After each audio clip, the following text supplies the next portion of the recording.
joining us shortly. The next item on our agenda is the approval of the agenda, and I would ask the board to consider a change to the agenda to accommodate our presenter from Baird. And so I would move to approve the agenda with the exception of moving item 6C, which is debt refinance, to take place after the conclusion of the consent agenda. Second. Motion and second to approve the agenda with that modification. Any final discussion? All in favor, please say aye. Aye. Aye. Any opposed? Thank you. The motion carries. All right. We've come to the public participation portion of our agenda, and I have one comment card from Mary Wigand. Are there any other individuals who would wish to approach or to participate in public comment? All right. Well, hearing none, I'm going to invite Mary Wigand forward. And I will read our public participation section. All right, we've come to the public participation portion of our agenda. Board Policy 187 prescribes the nature and procedures for this segment. I summarize the policy at this time, but copies of the policy are available in the back of the room, and I urge you to familiarize yourself with the policy in its entirety. Residents of the district, parents of children in district schools, and employees of the district may participate. Participants desiring to address the board should obtain and complete a participant comment card near the entry and turn it over to the president prior to the meeting or when allowed by the president. Participants may comment concerning an agenda item or a non-agenda item. Each participant will be called to the podium and given 3 minutes to speak. The participant must state his or her name, address, and relation to the district. This information will appear in the minutes of the meeting. The board will not engage in debate concerning the remarks or take immediate action. The board may refer the matter to the superintendent, a committee, or take the remarks into consideration in future action. Board Policy 872 provides a formal process for citizen complaints, and Board Policy 520 provides a formal process for employee complaints. The board recommends use of these procedures as they guarantee a fair and timely response. And so Mrs. Wigand is at the podium, and so Okay. Thank you. Go right ahead. All right. Mary Wigand, 5629 Colleen Lane. I am a district resident. I know this isn't an agenda item tonight, but it will be, so I just wanted to make some comments. I viewed the 6th grade social studies curriculum from National Geographic. I wrote a lot of comments down. I only had an hour to do it, but I wrote some comments down, so I don't have all of those written here, but briefly, I will just say, it's really full of propaganda. It's not that hard to teach geography and cultures to 6th graders. And this goes above and beyond. I mean, I'll just give a few examples of propaganda, but before I do that, I just want to read, and I have a handout for all of you. I only made 6, I forgot there were 7 of you. Alexander Solzhenitsyn, you guys have probably heard of him. He penned this essay in 1974. It circulated among Moscow's intellectuals at the time. It's dated February 12th, the same day the secret police broke into his apartment and arrested him. He had been in a Soviet prison many years before that for criticizing Stalin. The next day he was exiled to West Germany. The essay is a call to moral courage and serves as light to all who value truth. It's called Live Not by Lies. So getting into the propaganda and the untruths, there were like different topics in the books, many untruths, outright lies. A psychological game for these poor 10 and 11-year-olds, making them fearful of things such as overpopulation, starving, running out of energy. So energy, I will just say that they say that we're running out of energy. That's a lie. I was in the room at the school district office. I just did a quick online search. Oil and gas is being produced all the time. We're not running out. In fact, BP was very shocked when they finally realized that. So oil and gas are renewable. There was nothing in the books about the U.S. becoming energy independent, which is hugely important. At least we were until recently. There's a lot about Saudi Arabia getting oil from them. Nothing about, they talk a lot about windmills, and that's fine. Wind energy is fine. But it kills a lot of birds, and it takes a lot of oil and gas to make those things. So that was just briefly a lot of propaganda in that book. Fearful, we're running out of energy when we're not. The other thing is food. There was nothing in there about governments causing people to starve. And I mean, just in real time, I know people from Peru, Uganda, Kenya. These are people that are Peruvian and Ugandese, and they live there. Kenya, India. My dentist was saying that because of the whole coronavirus thing, people are starving. She was sending money. It's governments and tyranny that make people starve. So there was nothing in there about that. Global warming. First, like my husband said, when he was in high school, it's cooling, and then it was global warming. Well, yeah, there are cycles. You used to be able to grow crops in Greenland. There's a lot of cyclical things, but there was such an alarming nature in these books. Like, these kids, where are we going to get food? Oh my gosh, climate change. Population, oh my goodness, we're almost at 8 billion people. Do you know, if you do the math, every person in the world can stand shoulder to shoulder in Milwaukee County. Now, granted, that's not a lot of room, but that's not overpopulation. And there were comments in the book about uneducated girls having more children, and how education, basically, a negative connotation to having big families. Mrs. Weigand, your 3 minutes are up. If you Also could conclude your about thoughts. family planning, talking about large families versus small families, that's none of your business, in the schools, what my family is like. What will happen if Earth's population growth rate does not slow? I mean, this is like alarming stuff. So I'm going to give you this and close with, God says that blessed is the nation whose God is the Lord. Mr. Zweigert, I believe the 3 minutes is over, is it not? Yes. He hates are a lying tongue. Then I'll close with this. So in our timidity, let each of us make a choice, whether consciously to remain a servant of falsehood, of course not in inclination, but to feed on its family. And Again, raise I'd say the children 3 so minutes life- is over. Or to shrug off the lies and become an honest man worthy of respect both of one's children and our contemporaries. Thank you. Thank you, Mrs. Weigand. All right. Are there any other individuals who wish to address the board at this time? Great. Oh, that's fine. I can hand those out to Mary if you'd like. I can take those if you'd like.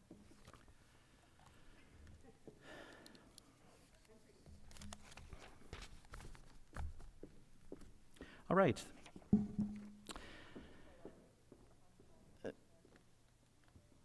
The next item then is consideration of our consent agenda. So in the consent agenda, we have the minutes of a February 8th, 2021 regular board meeting and an executive session. We have revenues and expenditures in the aggregate for July 2020 through January of 2021. There were no contracts or resignations. I would move to approve the consent agenda. Is there a second? Second. Thank you, Paul. Motion and second to approve the consent agenda. Any final discussion? All in favor, please say aye. Aye. Aye. Any opposed? Thank you. The motion carries. All right, and as we had altered the agenda, the next item on our agenda will be the debt refinance option.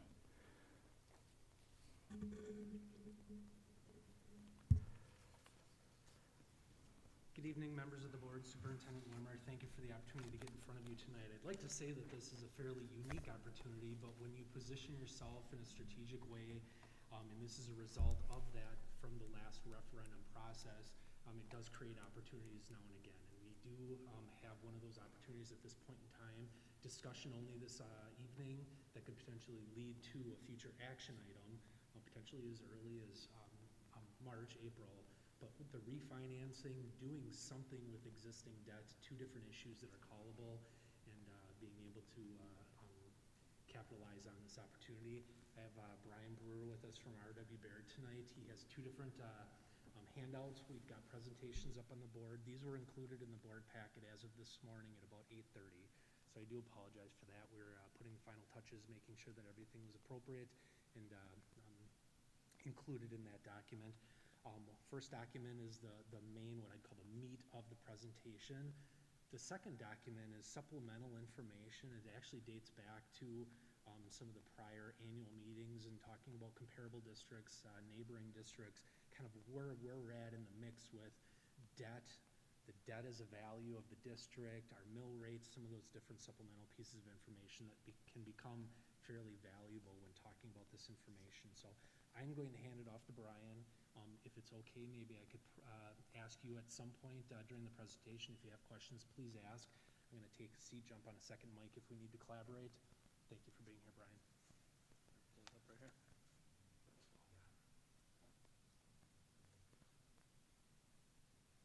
Perfect. Yes. Good evening. Thank you for moving me up on the agenda. This discussion this evening is actually a decent setup for Superintendent Wimmer's budget planning section that's next on the agenda. So Superintendent Wimmer, Andy, and I have been reviewing the district's finances and establishing a framework for looking at strategies to build into 2021 and 2022 and beyond. And as part of that discussion, I wanted to share, put it as full screen here.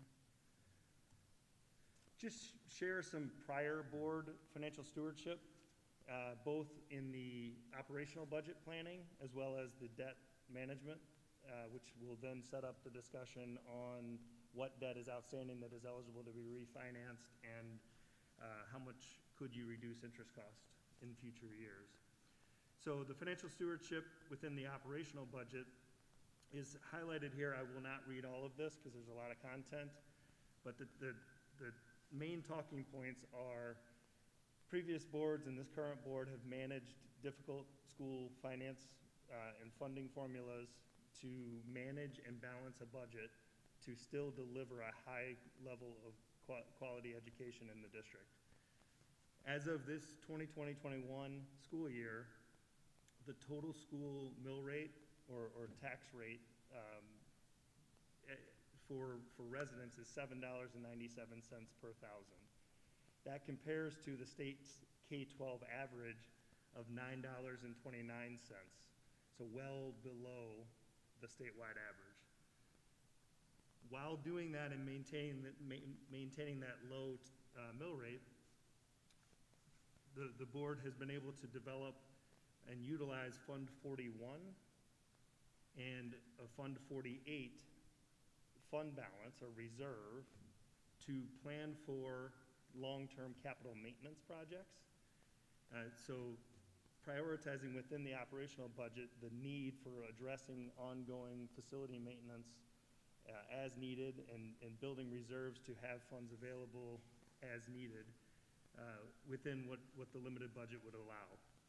So as we stand here in 2021, the reserve in Fund 41 is $1.7 million, and the reserve in Fund 38 is $900,000. This previous boards in the West Bend School District also lobbied for and established a Fund 46, which is a capital projects trust account, which allowed boards all across the state to transfer funds into a reserve and hold it long-term for the future use of capital projects without sacrificing state aid reimbursement. So that vision of your predecessors has created this account to which you currently have $1,750,000 built up in that account, and 273 districts across the state, or 65% of the other school districts in the state, have since that time benefited from that foresight. Another example of long-term financial stewardship is the sale of the Barton Elementary. The proceeds from that sale were set aside as a reserve, and currently there's about $500,000 available from that sale for future capital needs.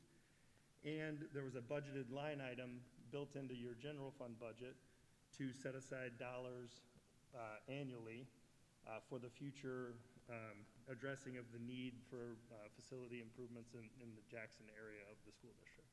So these are a couple of high-level, long-term, visionary financial stewardship actions that this board and previous boards have managed in the operation of the budget. Within the debt management, Andy mentioned that This isn't, what we're discussing tonight about refinancing and managing the cost of the debt is not new to this district. In fact, in the 2009 referendum versus what the board at that time had communicated as the total cost of that referendum, and this district and the board at that time communicate not only the project cost, but the interest cost related to an estimate for a referendum. Due to low interest rates as well as federal subsidizing programs available post-Great Recession, the district was able to avoid over $10 million of interest costs from the 2009 referendum and another over $3 million in interest costs from the 2012 referendum. That low cost of financing is supported by the district's long-term credit rating, which is rated at AA, which is one category lower than the AAA, which is the highest offered to Wisconsin school districts. Annually, because of this low interest cost on the outstanding referendum debt, the board has proactively levied an amount within that $7.97 to build up a reserve to position the district to be able to prepay additional debt at some time when it's advantageous for the overall plan. Currently, the reserves in that account are a little over $8 million, and Andy and I are looking at different strategies for when to bring to you for action the use of those funds to pay down and avoid interest costs, maximize state aid, and position the district to have flexibility heading into future budget years.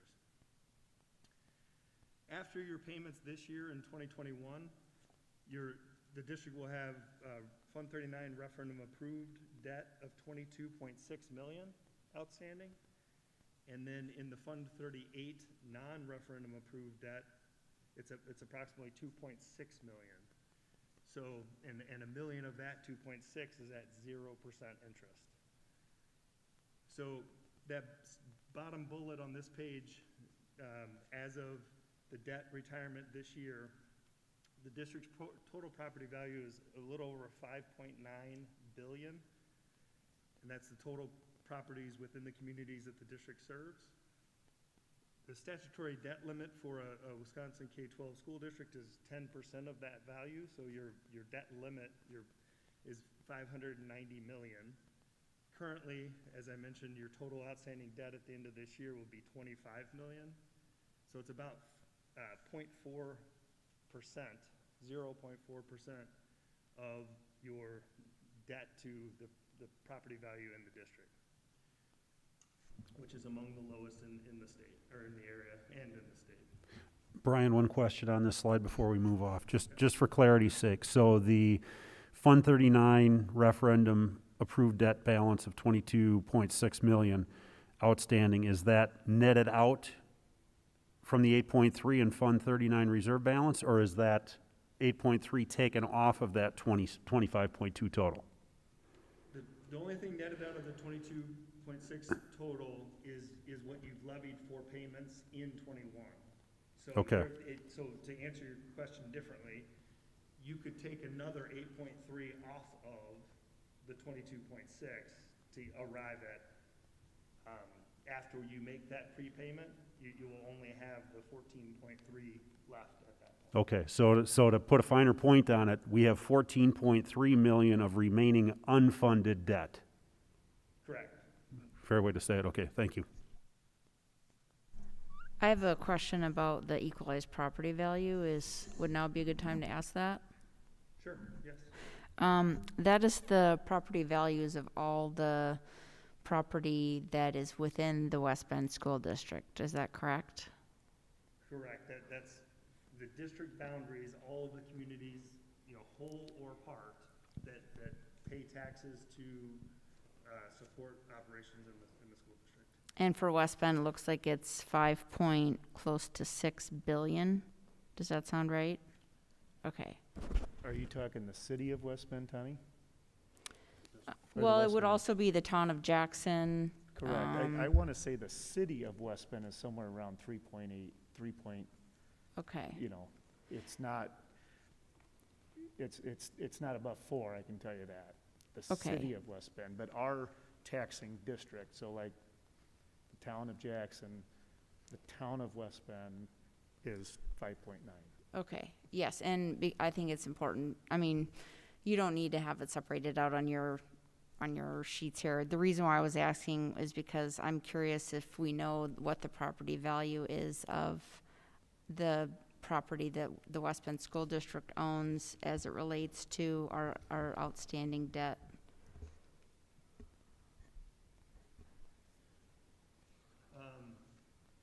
I just want to make sure I'm answering the question the correct way. So, the debt, the 25 million, Mm-hmm. is the debt outstanding, and then again, minus the 8.3 that's already set aside. That will be levied and collected, the future repayment of that debt on all 5.6 billion is the number when you take out tax increment districts. 5.9 is all of the taxable property value within the school district. So that includes all communities, town, city of Jackson, or village of Jackson. Yeah, I wasn't sure if there was a typo on the side of the graph when I was reading the equalized property value. At first I thought maybe that was what the district owns, but you clarified that it's all the properties within the communities that feed into the West Bend School District. So yeah, sorry, I kind of just wanted to clarify that because I'm curious if we were to sell some of our property, if that would be able to pay off our outstanding debt. If it were like what I know we talked about it before the last referendum, what the value was of all the property that the district owns, but it hasn't been mentioned for a while. And seeing the equalized property value, that just triggered my curiosity about that. I appreciate that thought, and I think that's something that maybe for a day in the not too distant future, as we talk about what facilities needs we have, where our enrollment trend is going, and making sure that we address our current space appropriately, any X space, and what plans could be possible with that. So I think that's something that here in the not too distant future we should be discussing. Okay, that's great. Yeah, I'm sorry, I don't want to interrupt your presentation. I just wanted to clarify that sounds like that's not what you were presenting tonight. Correct, right. So just to summarize and clarify, the 5.9 billion that's summarized here, that's the residents, they own that property Okay. in aggregate. Okay, Andy would have a listing of the various properties owned specifically by the school district that then could be evaluated for future sale. okay, For instance, Barton Elementary was sold as part of that plan, and those proceeds, the 540,000, are being held in reserve for what you're describing, to help offset or prepay other debt, Okay. depending on what the strategy calls for. okay. Yeah, I saw the factor of the millions and the thousands, and I wasn't sure if that was a typo or not, but, because if it was just what the district owned, maybe, 5.6 million. So that's where my brain was at. Okay, any other questions before I transition? So this is a nice segue because that question, the next page is the comparative data that Andy referenced as a supplemental. It's in your packet. We looked at comparable size districts based on enrollment, which we defined as the 3-year rolling average FTE, so full-time equivalency, in the revenue limit worksheet. So you'll see in that packet that there's about 12 districts that you're comparing to there. And then we also lined up the district's metrics with area, neighboring and area districts, just as a quick reference, because that is often asked of a school board, how do we stack up versus our neighbors? Yes, so the districts are listed here, and then the actual chart data is in the supplemental information.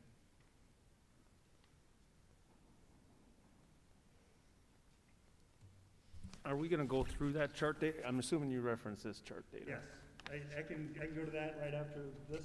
Okay, Or I can just wanted to talk know if we were over- gonna go through that. Sure, I can. Okay. So, the next section is the debt refinancing. This snapshot is the last 30 years of municipal interest rates. And, the most important part is the trend of how low rates really are historically speaking. But the upper right corner is the last 1 year of interest rate movement. And this historically low environment creates the opportunity to evaluate the debt that's outstanding from those prior 2009, 2012 referenda to see if there are any opportunities for refinancing, which is what Andy, Superintendent Wimmer, and I have been discussing. These next few details slides I won't spend a lot of time on, but this is your actual principal and interest payments related to the debt remains to be repaid. You'll see that I've put some red circles around the redemption date. So on issue number 2, you have Build America bonds, which is a subsidized program from 2009. That debt was issued in 2010. It says 4.8%, but you receive a subsidy for a portion of that interest cost. So the net rate is 3.22%.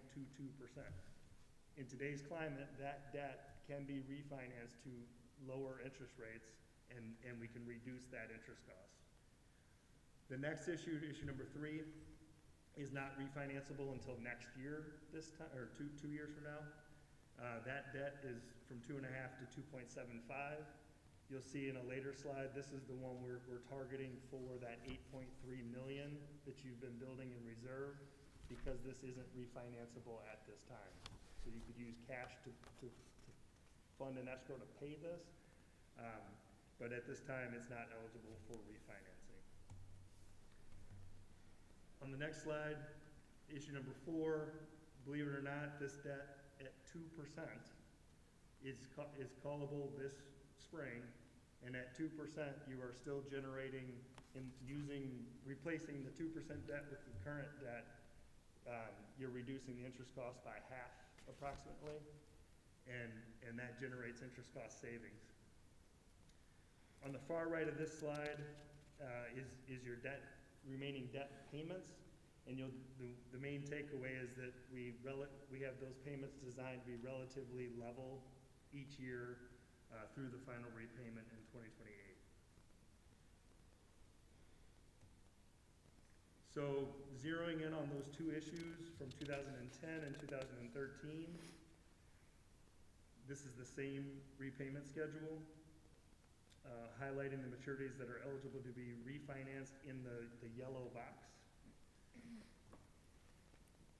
This slide represents those maturities being paid off from 2022 through 2026. The middle of this page shows the AIC rate of a 0.96. That was when we prepped this illustration a couple weeks ago. As of today, rates have moved up over the last 2 weeks, so we're a little over 1% at this point, and this will continue to fluctuate until we're able to finalize with investors the final rates for the refinancing. But this gives you an illustration of the final 5-year repayment can be locked in approximately at 1% versus the 3.22% or the 2%. What does that mean in terms of interest cost? That far right column shows you that it's approximately a $90,000 reduction in what's due and payable each year. And in aggregate, it's a little over $300,000 for total future savings by reducing that interest cost. The lower left corner of this page shows you a sensitivity table, and that's what if rates go down by 10 basis points, 20 basis points, 30 basis points, and what if rates go up by each. As we sit here today, based on the market movement in the last week and a half, we're currently at that plus 0.2 or 20 basis points. So your current estimate is about 2.8%, or about 270,000 of interest cost savings. Can I ask a question? I know we're talking about interest savings. Are there fees for reissuing? And I'm Yes. assuming the interest savings exceeds the fees that were still coming out ahead if we would. Absolutely, great question. So the reason we use AIC, what that stands for is all-inclusive cost. So we're building the cost of doing the offering to the market and selling it to bank investors. That's built in to that rate. Okay, So these savings are net of those estimated costs. okay, thank you. And Brian, in this proposal then, does it consume all 8.3 million that has been saved up to this point in this retirement? Yeah, so this is a great segue into my next slide. So this illustration isn't using any of it yet. So this is purely refinancing to a lower interest rate, Correct. but we're sitting on that money, let's put it to work. Correct. So the next slide is the one where you're putting that 8.3 million to work on the one of those three that outstanding debt issues that I said isn't refinanceable right now. So you can put that 8.3 million into an escrow and prepay. This illustration has it paying off the 28 maturity and the 27 maturity. We can also, which visually, I'm going to skip ahead real quick, which visually makes your future debt payments look like this bar chart, where the dotted boxes that are shown in 27 or 28, 27, and a portion of 26. So effectively, you're paying off your longest debt, and after refinancing, it would actually be your highest interest cost debt out remaining on the books. So this combination would result in the 300,000 from refinancing, plus this illustration, if you look at the middle section under the hypothetical reduction in Fund 39 debt service column, the estimated savings from debt prepayment or defeasance is over 900,000. So the combination of the two actions together results in about $1.2 million of interest cost reduction. So that's why we have them separate, because the first two issues from 2010 and 2013 are eligible to be refinanced now at the roughly 1% cost of funds. And then we could take the other 8.3 and target it to what is then your highest interest cost debt at 2.75 and 2.625. Am I answering your question? Mm-hmm, thank you.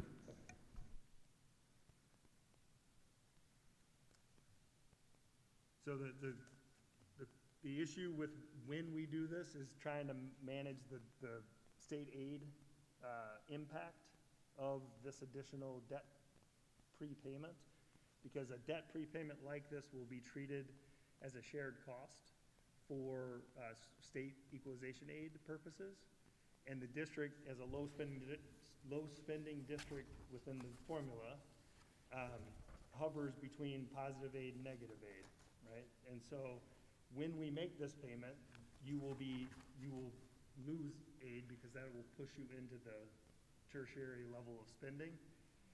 Some of the budget planning items, it's a multi-year forecast model that Andy and I have been working on with some of my other team members, shows that you may, based on whatever the state biennial budget does this year, you may be losing state aid anyway. So it may make sense to do this at the same time you're already losing, because then you max out at what you're going to lose as a hold harmless. So we're trying to, plan this out, strategize, so that when you make this debt prepayment, you're minimizing the aid, equalization aid reduction in that year. Okay. Brian, on the two bonds, the BABS bond from 2010 and the other one from 2013, when you refinance them, do they all become one? Is that what I see on the flip to the middle section there? Yeah, so page 10. Yeah, you kind of make so one that more.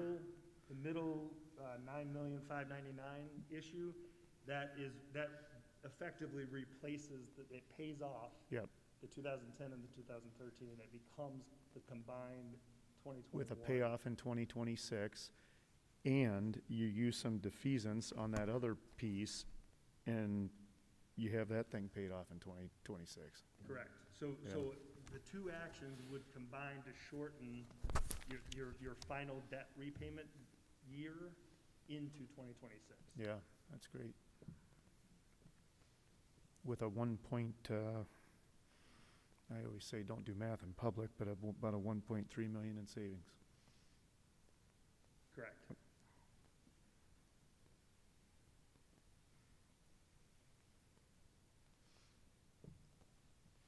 Looks good to me.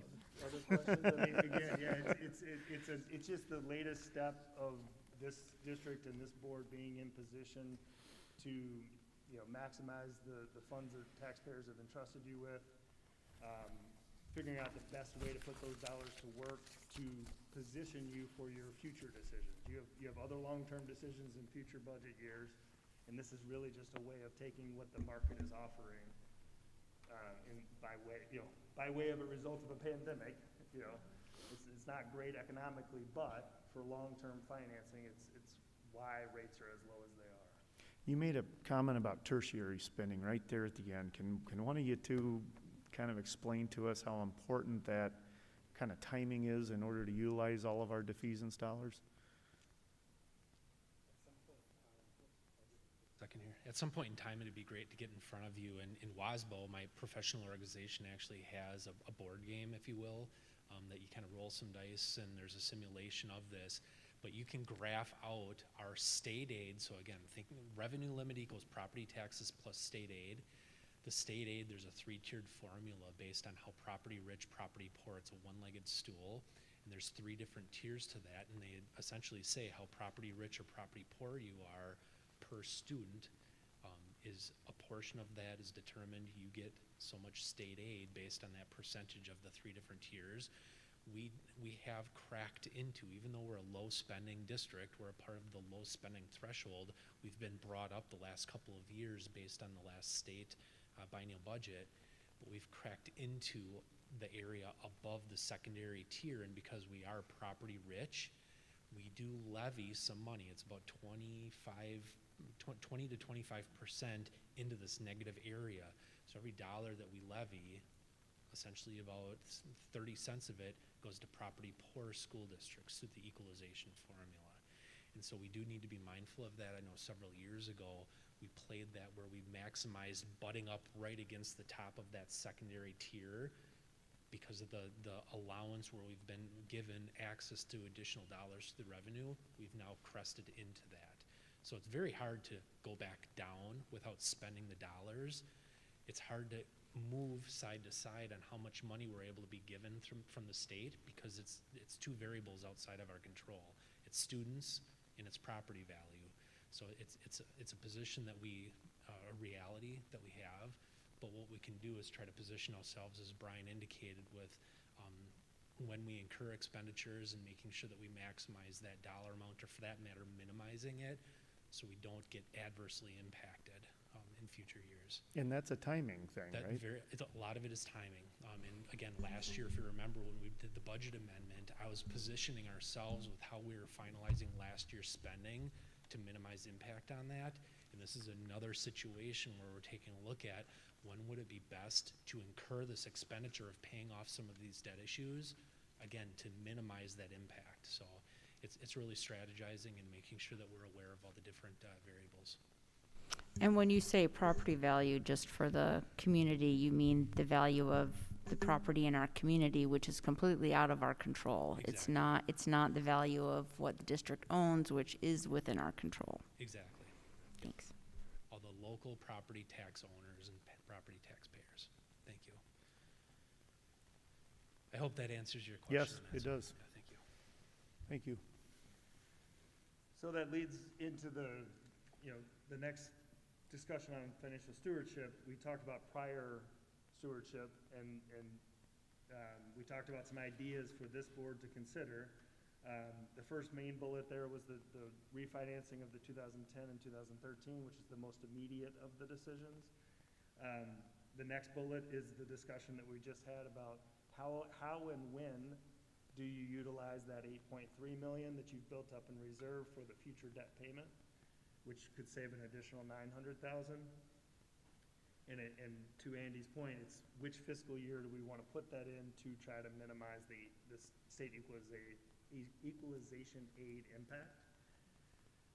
And then the final bullet, which would segue into Superintendent Wimmer's section of budget development and planning, these pieces of the overall financial puzzle fit into the broader strategic plan as you head into a new biennial budget, as you head into a new school budget for 21-22. And so, there'll be future conversations along that regard, focused on what, key strategy points do you want to address. So a sample timeline, if you would like to proceed with the refinancing portion, is listed here. We have this designed for your March 22nd board meeting. What this is designed as is locking in the final rates.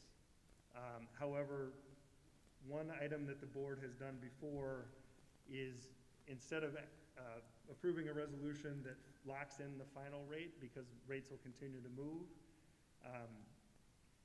many boards are utilizing what's called a parameter resolution that basically directs the president, delegates the final authority to the president and clerk. When Andy and I work with the legal counsel to put paperwork together and finalize, the president and clerk can then review what those rates are relative to what the board directs and sets as a parameter. So the primary parameter is, savings have to be above X and the interest rate needs to be below Y, right? And those two are related, but it gives flexibility for, once the paperwork is finalized, to evaluate what the market is offering and to try and lock in between an actual board meeting date. It just adds some flexibility in the process. So we could design that to be brought back for action at either your March 8th meeting or your March 22nd meeting.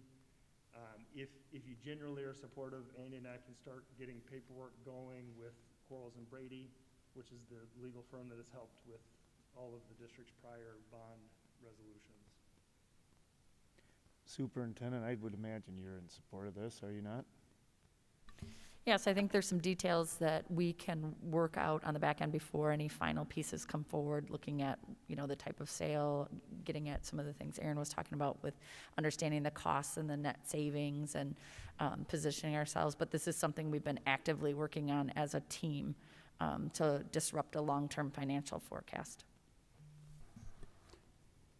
Andy, I'm going to ask you to come back up real quick, just to clarify. So that 8.3 million balance in Fund 39, that's as of June 30th, 2020, correct? Correct. And what are we targeting our deposit into that account for this current budget year? For the current year, there's an addition, included in that balance, this year we defeased, and by the term defeased, we levied an additional $2 million. So within that $8.3 million is $2 million from the current year. Okay, so that would take us through June 30th of 21. And it does cover additionally, and Brian shared this with me late last week, is it does include the interest payment in the fall. Okay. November fall payment. So that's why it does vary a little bit based on, I think in the past I've used a $9.5, $9.7 million figure. I've not taken into account the fall payment. Okay. So where I'm heading with this is, assuming we continue that strategy even through the 2026 revised debt retirement timeframe, we will continue to potentially have, give or take, $2 million a year that we can be putting towards defeasance to further accelerate and reduce that payoff window. We've had the opportunity the last several years. One of the things that I've been working on and spending a fair amount of resources, and I'll share this one in my revenues and expenditure projection for this next year. And that really looks at the actual revenues and expenditures. It doesn't get into the details of where the money is coming from between property taxes and state aid. But one of the things that I'm seeing, and I'm using the Baird budget model for the first time in several years, we had been using it previously, we've revitalized it. Based on where we are, again, with declining enrollment and increasing property values, that time is coming to a close fairly soon, projection-wise. I'd love to say that we're going to be able to continue to do that over the next several years, as you see in the graph that's on the screen right now. But I don't want to overpromise and Sure. underdeliver. So worst case, by the end of 2026, we're looking at having the Badger and the Silverbrook initiatives paid off, done, and we're out of referendum debt retirement for those particular projects. Exactly, and that's what this graph does, is it gives us a flexibility, whether those blue carved out pieces near the end of this debt, 27, 28, and even a couple smaller portions, we could push that out, and again, I think that's capitalizing on Brian's opportunity with that debt that's callable here a couple years from now. We could push the debt out even a little bit further, but bring all of that down. So I think there's a couple, point being, we have some flexibility with what's existing, with what we've already defeased, what we've levied for some type of future payment. So it's a neat opportunity to have. And to be Good, able to thank you. utilize.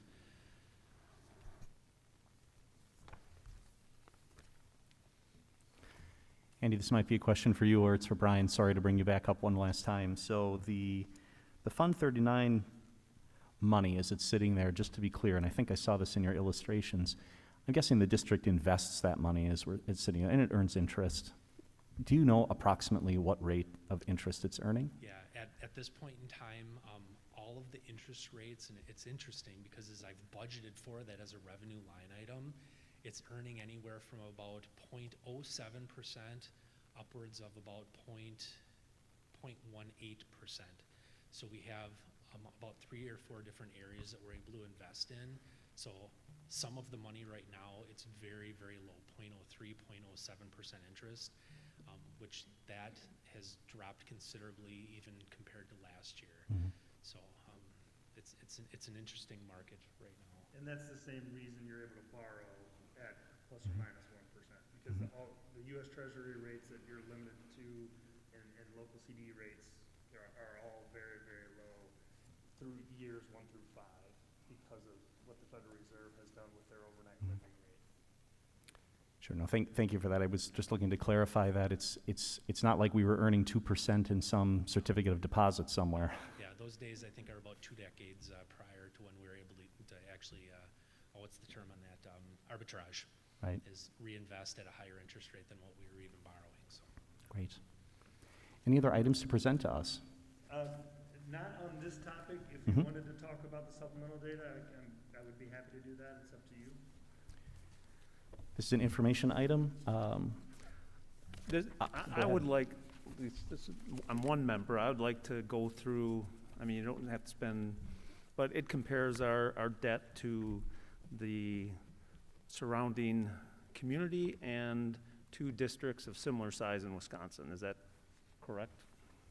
Correct. In the similar size, this is the listing of the districts in each of those categories. And the demographic districts, that's based on full-time equivalency. It's a 3-year rolling average that's in the current revenue limit formula. That's how we pick that range of districts across the state and define it as similar or comparable.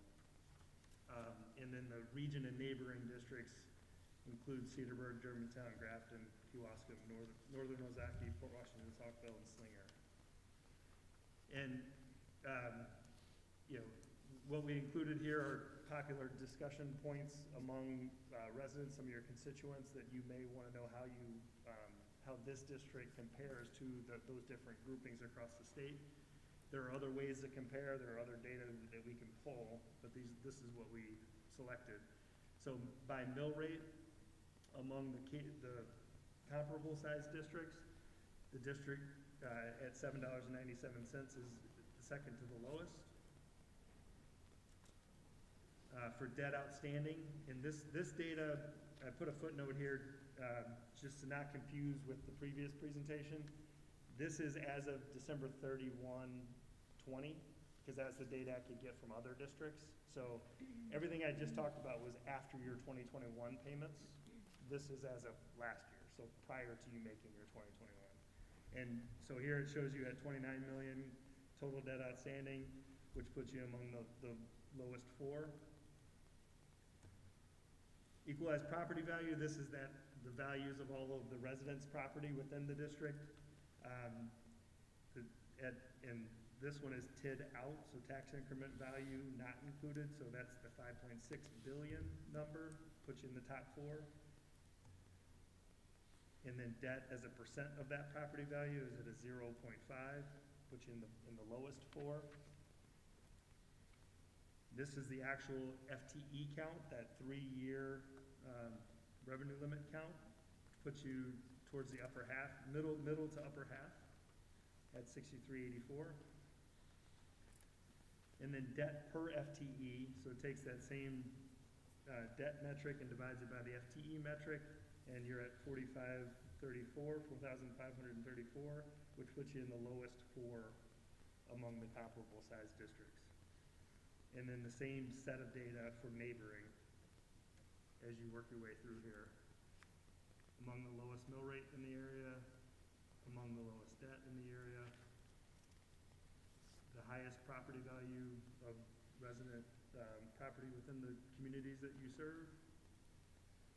And then debt as a percent of that property value is the lowest, and the next closest is more than double, almost triple where you currently are.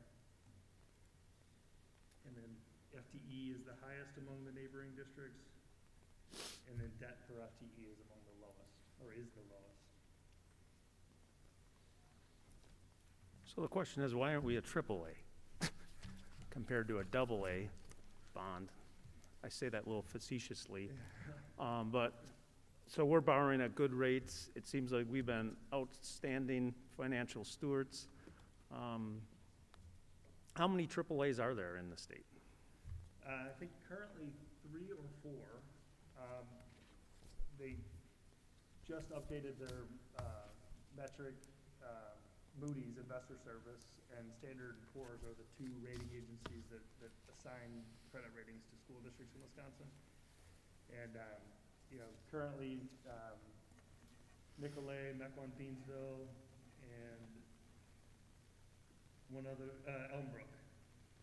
And Middleton used to have it, Wauwatosa used to have it, but both recently were assigned to AA1, so 1 notch off of that. So. I don't want to simplify what Baird does, but as it relates to debt rating, Superintendent Wimmer referenced, how would we go about selling this next debt issue if the board wished to proceed with that? There'd be a rating call if we ended up doing a sale. If we did a private placement, that would be different. But as a part of that rating call, we share a lot of demographic information. It's not just about the district, but they do look at things like declining enrollment. That's actually a negative. Even though our property values are growing, they look at our city, they look at a lot of different demographics. And Baird has again, I'm simplifying this on purpose, a little bit of a cheat sheet, so we can go through what the debt rating call with Standard & Poor's or Moody's would be and try to understand those different components and even estimate where we might land. But there's a lot that goes into it above and beyond just our profit, surplus, deficit, our financial. Again, we're a low spending district. Why did we hear in Elmbrook, or why did we hear in Mequon? Higher revenue limit, different tax base, and some of those different things that go into those ratings that, again, a lot of it outside of our call, we don't have control over what our city is doing or what's happening with building and whatnot, but there's a lot that goes into it above and beyond that. So what I'd say is we are doing good things at the school district, and foreseeably in the future, we do have that ability to control that. There are other outside factors that influence that rating though. And it is pretty rare. I threw up a 4 because I was thinking there's 4 and there might only be 3, but they give those out very sparingly. Well, I can just say I'm strongly in favor of this timeline you've outlined, and it seems like we've invested a lot in, our tax dollars are investing a lot in the frontline education, and we're doing our best to defease debt and lower debt, which is outstanding work. So thank you for sharing that information. Do you remember the 2009 referendum? How much was that? Does anybody know? I don't know. The referendum amount that was asked for, I have that in my folder if you have a second. Because the amount you avoided in interest cost was the 10,300,000, but the borrowing amount, give me 1 second. My, I guess, point there is, you know, the community should feel proud that the referendum that was passed in 2009, we saved 10.3 million just based off of, you know, low interest rates that, you know, you look at this chart on the interest rates that go up and down and down. Well, you know, our district and the partnership with Baird, we were able to save 10.3 just in getting good loans, getting good bonds to pay for that project. And then not only that, with good stewardship over the past several years, you know, we're about ready to pay that completely off and save even more money by taking advantage of, you know, refinancing some of this debt. We've defeased debt. And then, of course, you know, the biggest thing to be proud of is we've kept a good high level of education in our district all through the way, with being a low taxing district and low spending district. So a lot of good positives in here. Like Kurt, I'm in favor of the timeline set out, and very proud of where we're at. Brian, that's okay.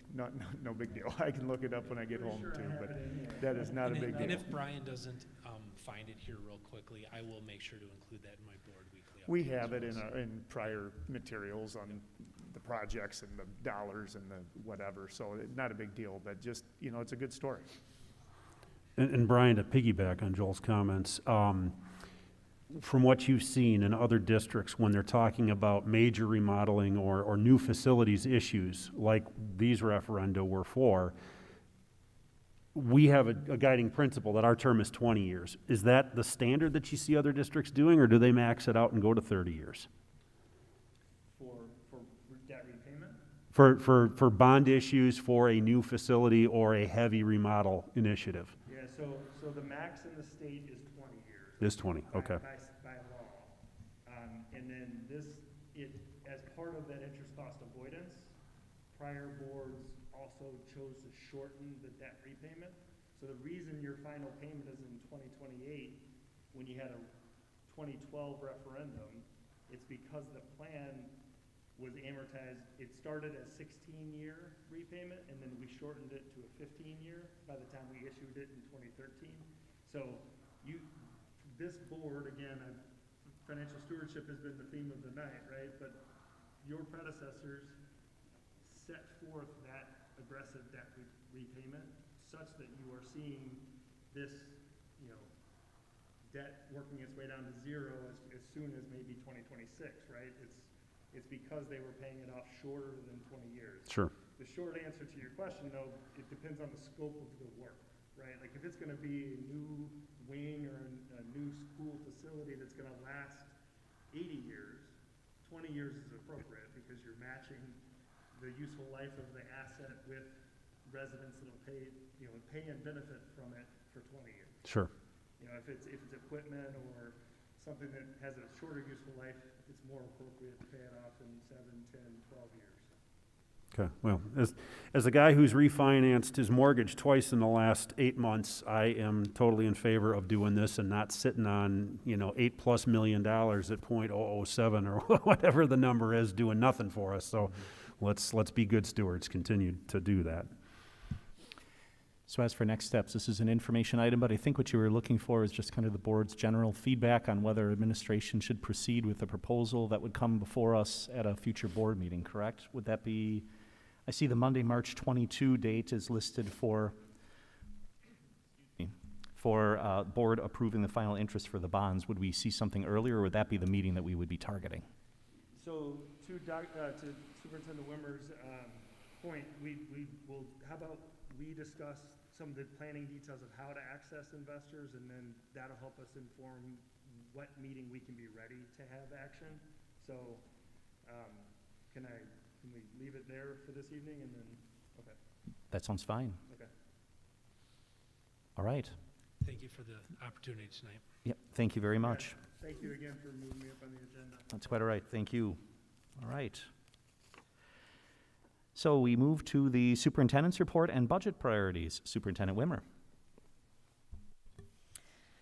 Well, I promise it won't be quite as long in relation to budget. Not long at all.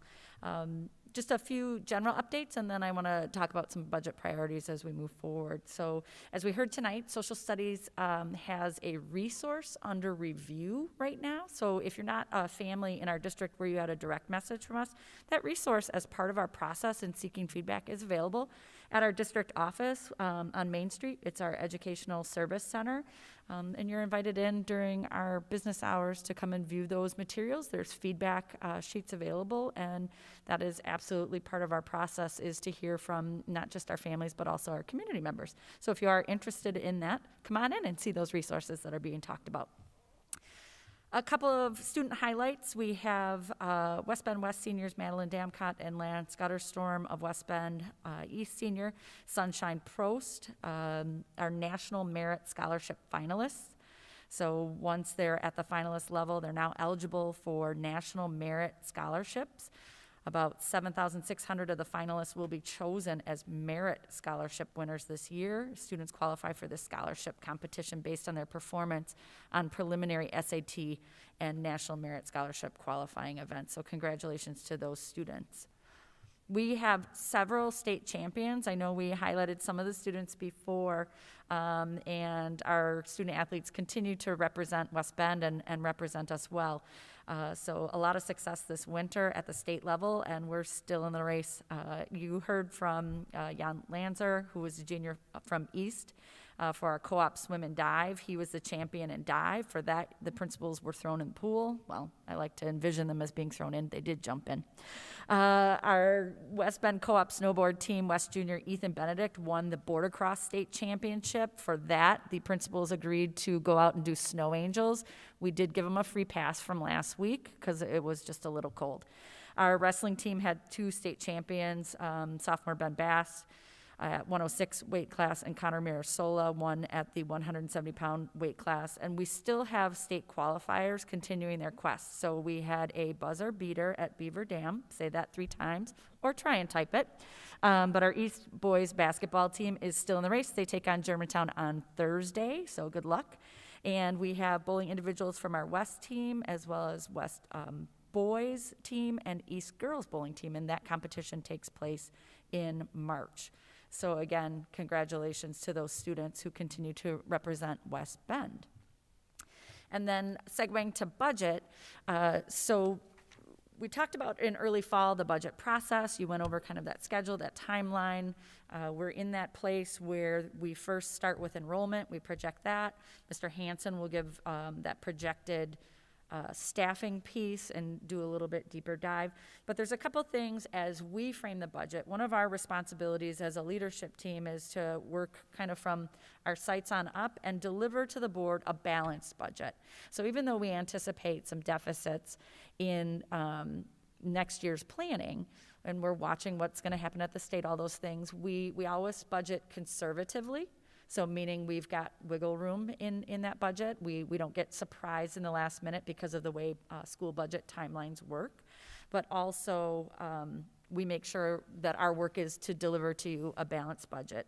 One of those pieces that we're talking about is leveraging the current interest market and things that we can do.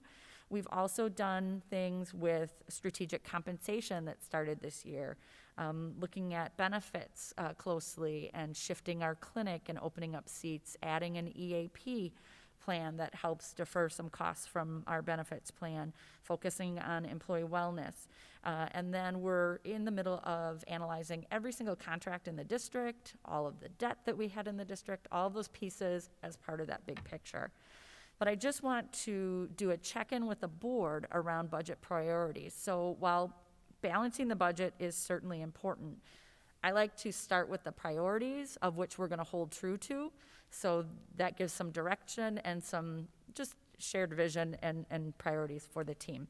So not only would we be delivering a balanced budget, but we're going to hold on what we would see as typical class size. I don't balance budgets by inflating class size and doing things like that. So I'd be in attention to holding classes to our current class sizes, and I can get information around averages, but they're certainly well under 30 in all of our schools. You have some sections in your secondary classes that do trip above 30 due to some scheduling pieces, but we are working a little bit more strongly with our high school to help try and drive down some of those secondary numbers that we're seeing specific at the high school.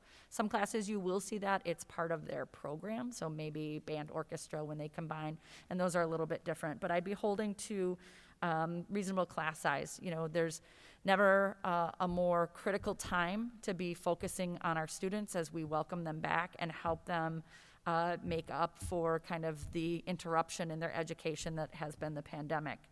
I would be holding to instructional goals, so continuing with our focus on literacy, making sure that our students have what they need in the classroom and that our teachers in turn have the resources they need for their instructional toolkits to be responsive to probably a wider range of needs because, again, of this disruption as kids maybe are being welcomed back from virtual or have been in and out, those kinds of things. And then also the commitment that we made around mental health and supporting not just the academic performance of our students, but also those pieces around their social and emotional development too. Were there any other pieces? I know we have some pieces you know, looking at even in board policy that help guide us, you know, by maintaining certain fund balances, those pieces. But from your perspective as board members who have been certainly in these seats as fiscal stewards for a while, any other things from your perspectives or things that the team should be thinking about as we continue to work alongside you in the budget process?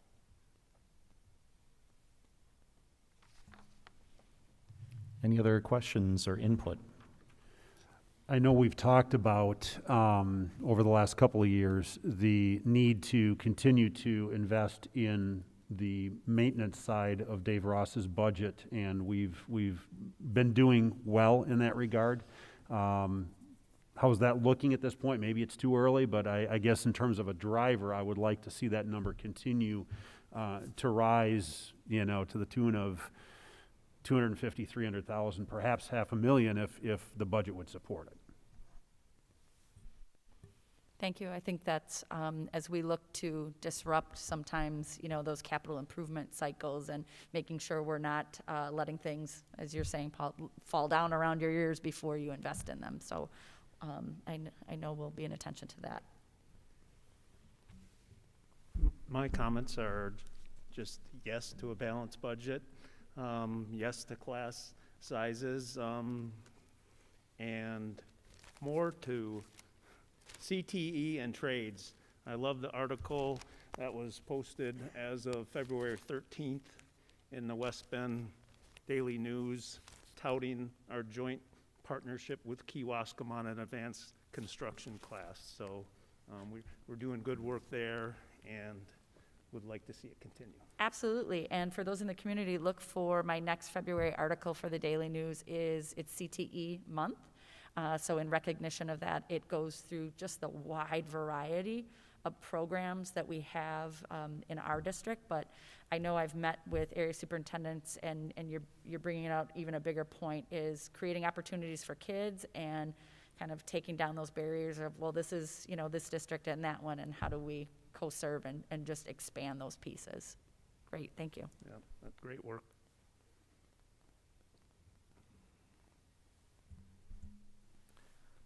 Concludes your report? Yep, I just wanted to Okay. talk about where we were at, what we were thinking, what our priorities were, and garner some feedback from the board. So we'll continue to bring the budget process forward. Great, thank you.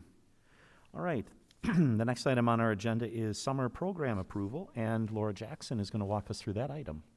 Good evening. Good evening, board members. I'm here to talk with you today about our summer program, and if you recall, we spoke about this at a previous board meeting. This summer, we will continue with offerings for our current four-year-old kindergarten pre-K through our 12th graders. And what we're proposing is a summer school sessions, which begin a week after school lets out, well, a week after the teacher's last phase. So that would begin on June 14th. Students would have off on July 5th. And for elementary, summer school would conclude on July 9th, and that's elementary through 7th grade. High school would go a week longer, concluding on July 16th.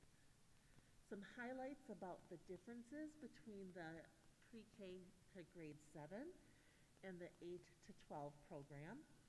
Both will offer in-person classes and virtual classes. The pre-K 7 will offer reading and math classes that allow students to further develop the skills that they learned this current school year. Summer school is always considered an extension of the school year that closes in June. So summer school is an extension of this year.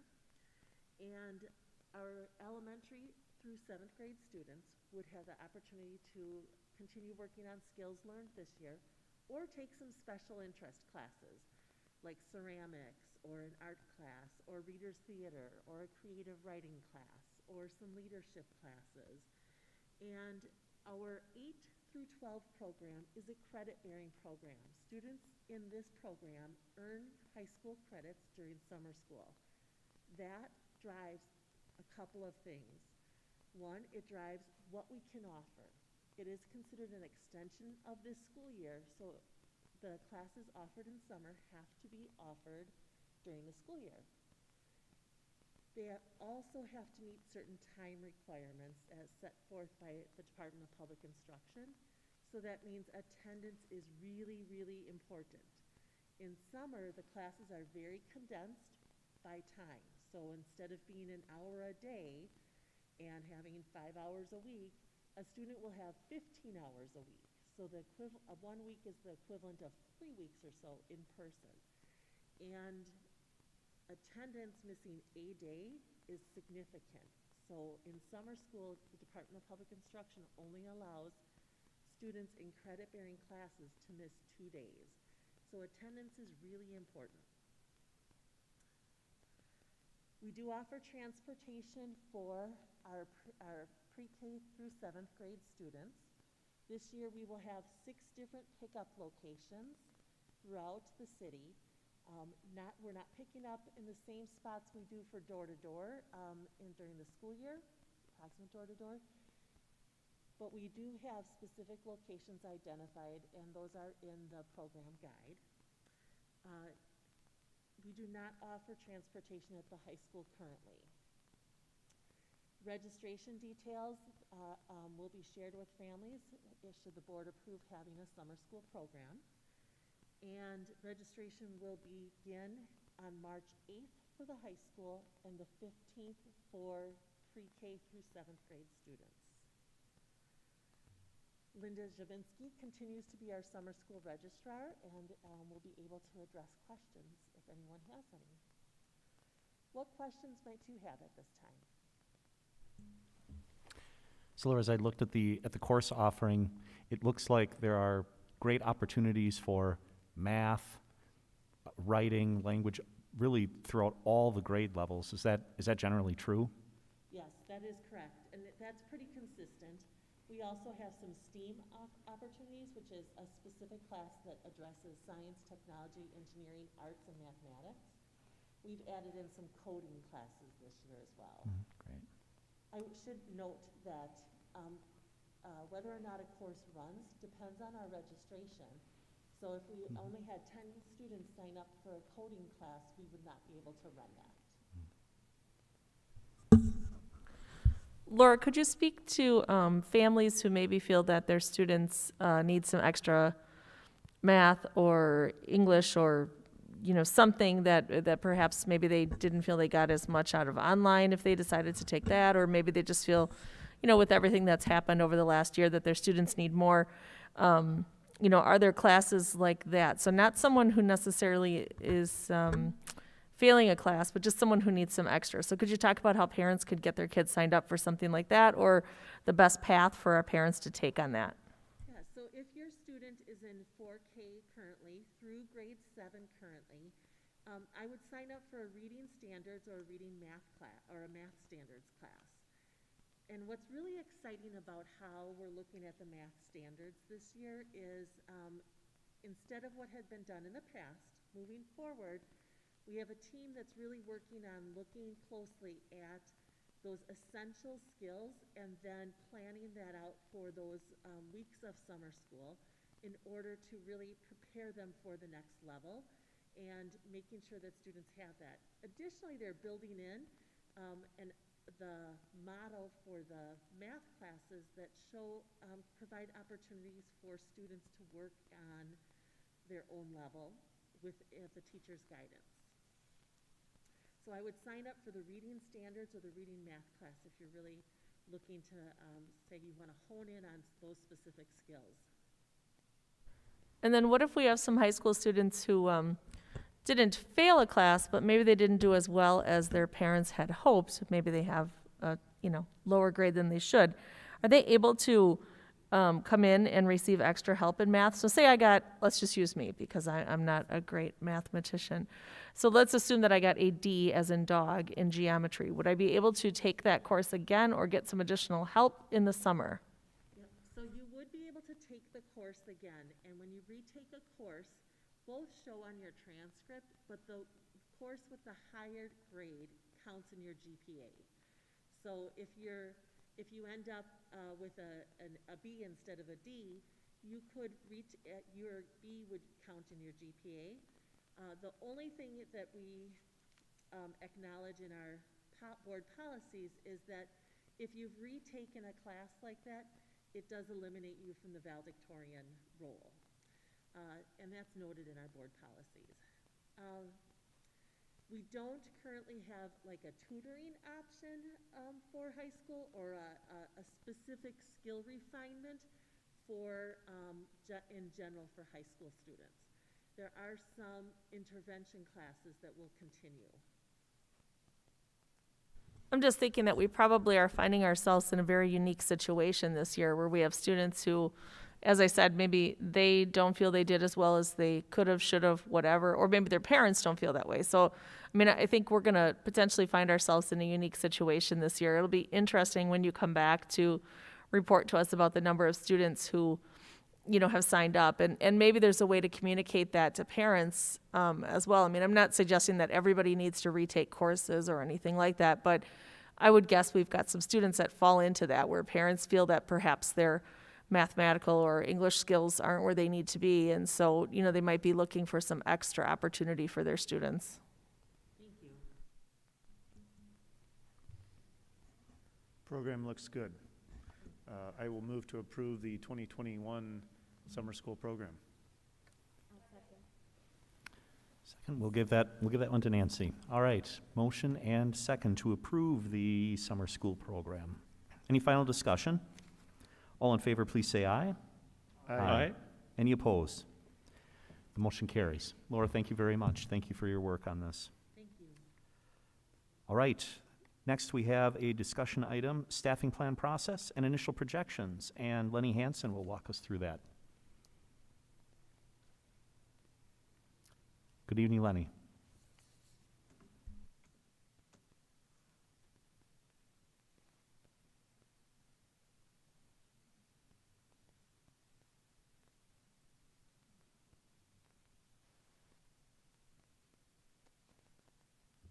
All right, thank you, members of the board, for welcoming me tonight. As the superintendent talked about, she kind of laid out some overarching drivers for kind of the entire budgeting process that we're engaging in right now. And as we all know, staffing is our #1 expense, so it plays the biggest role in making sure that we reach all of those key goals that she laid out. So I'm going to give a overview of that process tonight for you.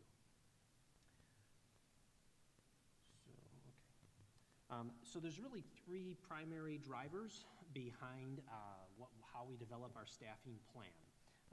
And student need is first on that list for a reason. We are here to educate students and meet their unique needs, so it is our #1 priority.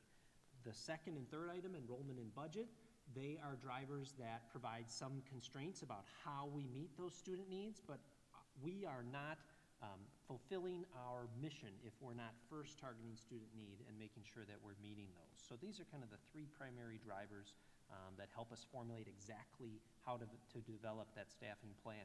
When I look at student need, I kind of break it into three kind of broad areas. You could certainly break it in a lot of different ways, but you've got academic supports.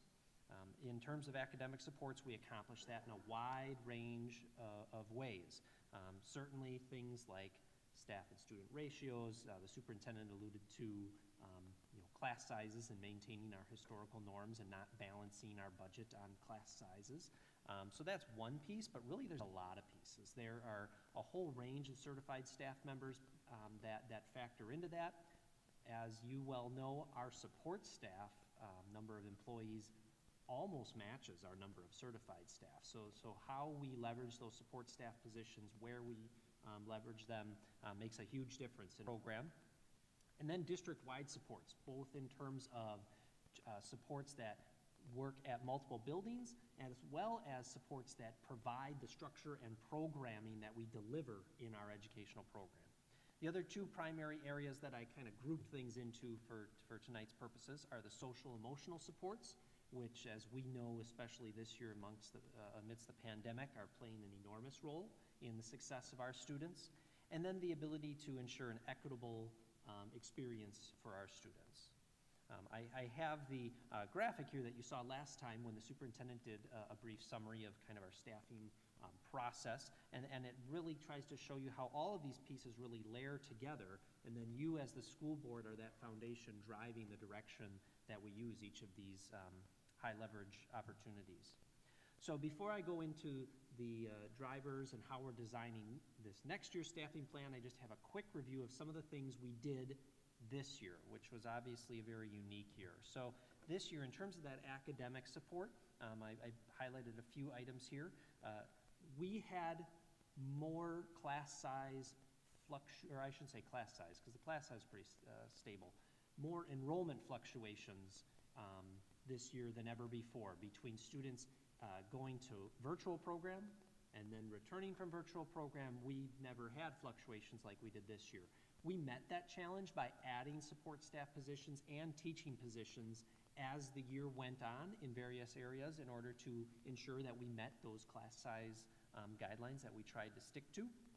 We added certain positions. I highlighted here success coaches in our virtual program. We knew that students being at home engaging in their learning wouldn't have as easy of a time getting that oversight from us like you do when you're in a building. So we added some positions that provide some of that oversight and that support for students in the virtual program. We maintained all of our program options this year, which I think is really a testament. You know, when the superintendent talks about this being CTE month and all of the offerings we have, there is no district in the county that has as many different certifications and career offerings that we have. We were able to continue all of those in spite of the obstacles posed by the pandemic. And then actually we were able to achieve smaller average students teacher ratios in the vast majority of our K-12 classes than we've even seen historically. On top of that, as you recall, we talked about social emotional supports a ways back, and we added additional supports there in the form of additional school psychologists and family liaison positions. And then in terms of equitable access to education, we had increased staffing for special education this year to meet needs there. We maintained our ELL staffing. We had additional Title I reading support compared to the prior year. We allocated staffing to support students who have needs being met through a 504 plan. And then we also invested heavily, not just on the staffing side, also in the hardware side, but we invested additional resources to ensure that all of this new technology that we introduced into the educational environment would be supported properly, and that students, whether they were in school or learning virtually, would have the tech support that they needed so that they could engage in their learning. So there were a lot of pieces that came together there. On top of that, you have the wild card factor on top of the three normal categories, which this year was the pandemic staffing. We added 14 additional custodians who are every day circulating our buildings, disinfecting high-touch surfaces.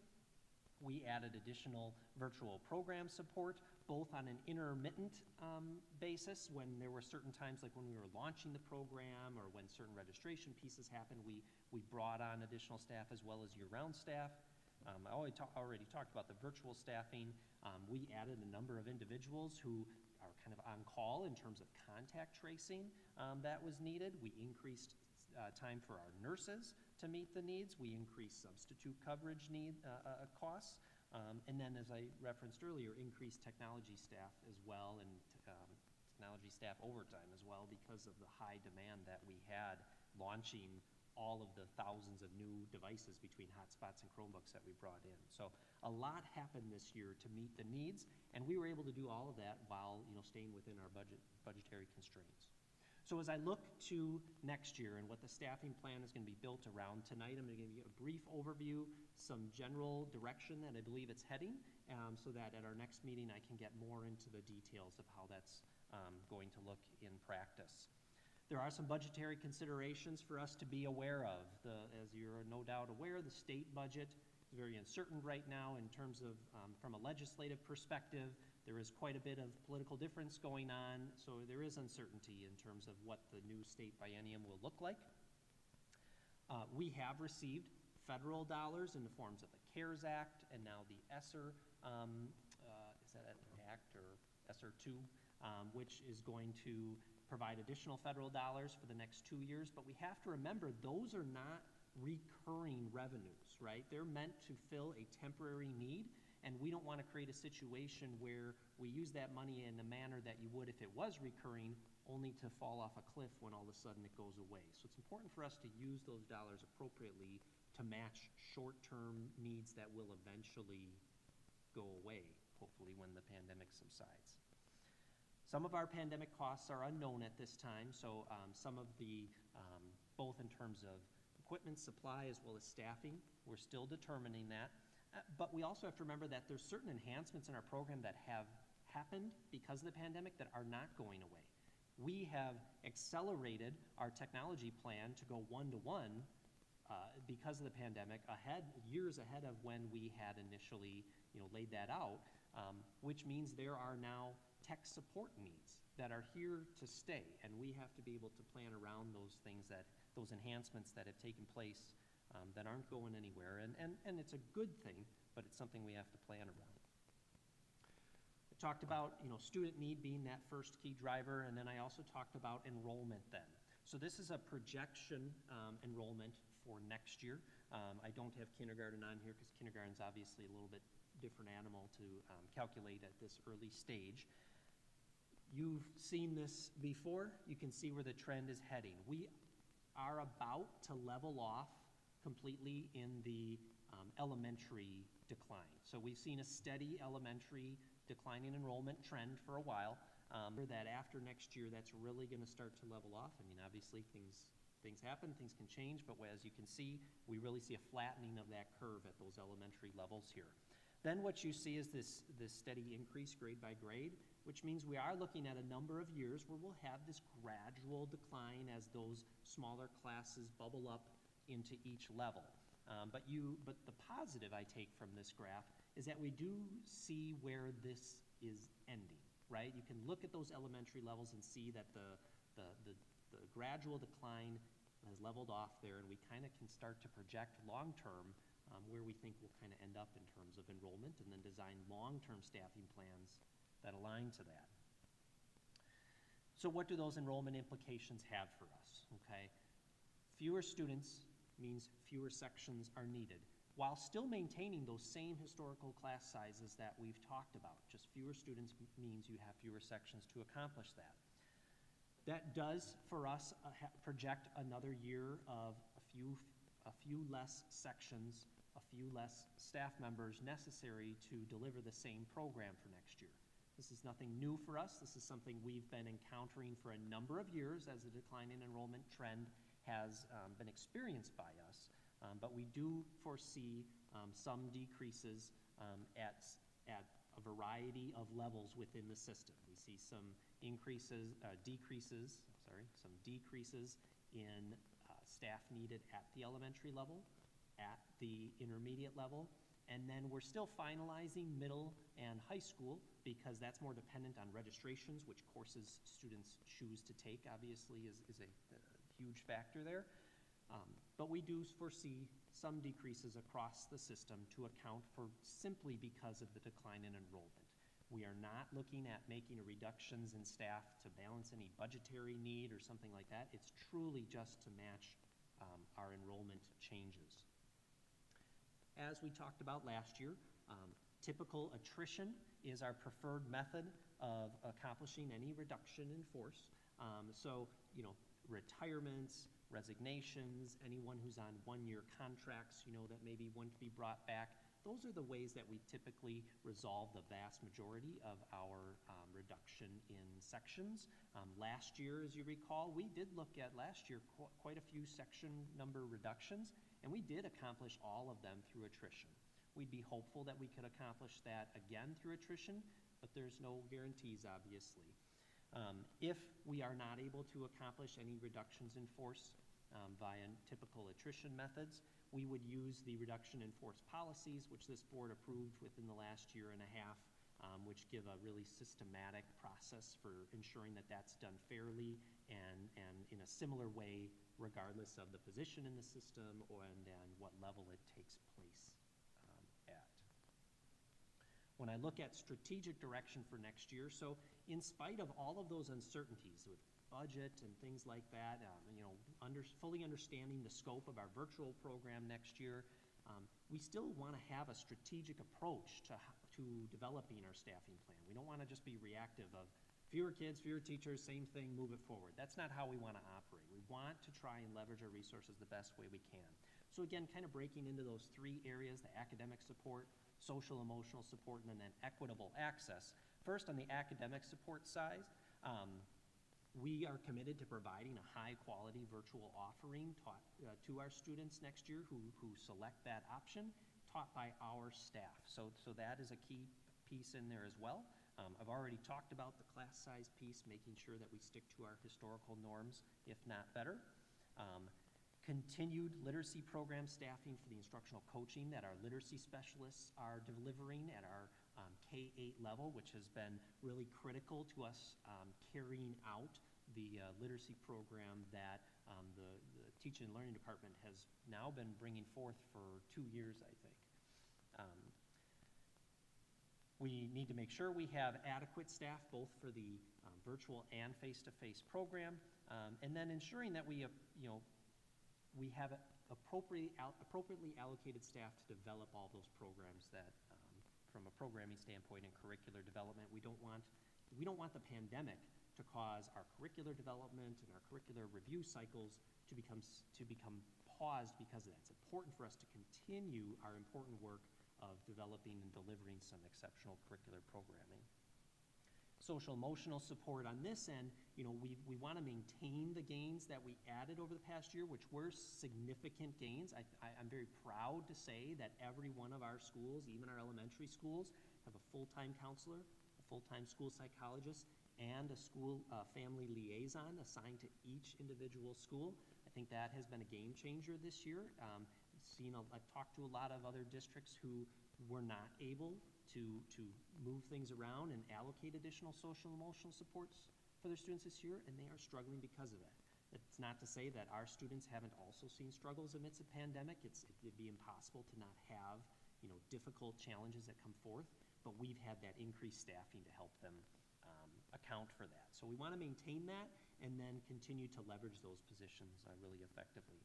In terms of the equitable access goals that I have for the coming year, you know, really want to maintain that special education and ELL staffing.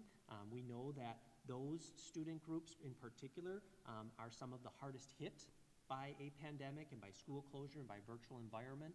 We want to make sure that we maintain that staffing to deliver the programming that we want for them. We also have really, you know, I mentioned that we increased our Title I reading support this year, and we want to continue to really work hard to target that support in our neediest areas to make sure that the students in most need of support in those topic areas receive that. And then also our recruitment and retention, especially of our hard-to-fill support positions, is going to be a strategic direction for us. We have we have excellent retention in our certified staff. I've said that probably every time I come up to this podium. You know, our retention of certified staff is usually around 6 to 6.5, or I'm sorry, turnover of certified staff is usually around 6 to 6.5%, which is outstanding. We want to continue that, and there's things we'll do to continue that. But there are some important support staff positions that we see higher turnover rates, and we want to do some strategic things around that. That's a really, high-level overview. Like I said, at the next meeting, we'll get into greater detail, but I did want to forecast, that we are continuing to see that decline in enrollment will continue to have an impact, but as the superintendent talked about, we're really looking at this on a much more long-term scale, not a year-to-year scale, and I think that's going to really help us be strategic with these resources in a long-term manner, and also hopefully help us avoid significant use of that reduction in force policy. If we're strategic about this and we plan ahead, we should be able to really maximize those attrition opportunities, which would be my goal. So open to questions from the group. Thank you. So we'll see more obviously at a future board meeting, but in the meantime, any questions for Mr. Hansen? So Lenny, going to, I guess it's slide 10, the enrollment graph. I'm assuming, ninth grade, we see that normal matriculation in of students coming from the parochial school, specifically Cabrini and Holy Angels. And I'm curious to know, do we have any ongoing conversations with them? Are they seeing a similar leveling off of the declining enrollment down at the elementary level to kind of triangulate what we're seeing here? So what's interesting is sometimes our enrollments are inversely related, right? So in tough economic times, maybe fewer people select parochial school and more people select public school. So I don't know of a close correlation that way. We do know kind of historically what the normal number of incoming ninth graders from parochial is. In the last few years, it's been, I would say, average probably 65, but it can fluctuate. I mean, just like anything, certain classes, are huge bubbles or small, undersized. But so we kind of know the typical influx for that ninth grade. That ninth grade is by far our biggest kind of influx from the outside. We have some pretty good cohort survival, it's called, not a great term, but cohort from year to year trending data, so we have a pretty good prediction of that. But. Okay, thank you. Good perspective. So there is a chance, if I'm looking at the number, if we go from 8th grade to 9th grade next year, pick up 65 parochial students, our 9th grade could be higher than our 10th grade. That is possible. I did not include those because this is true kids that we have now enrolled. And in a lot of years, I probably would have rolled in that average number, but this year is just so unpredictable. I didn't want to count on anything that wasn't certain yet. But thank you for the visual graph. You can tell the difference between 12th grade and 10th grade is quite significant. So we are going to see it for the next 2-3 years, it seems. So. All right, any other questions? All right, so we'll see this topic back. Thank you very much for the presentation. All right, which brings us to estimate revenues and expenditures for 2021, 2022. And Mr. Sarno is going to walk us through that. Andy, welcome back. Good evening again.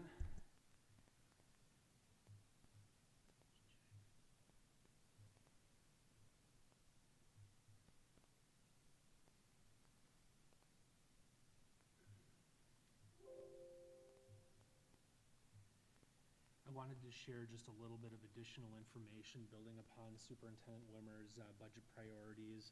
As Mr. Hansen indicated, a large majority of our expenditures, program service delivery through the staffing, from the teachers with instruction to the custodians and cleaning to the nutrition services and feeding.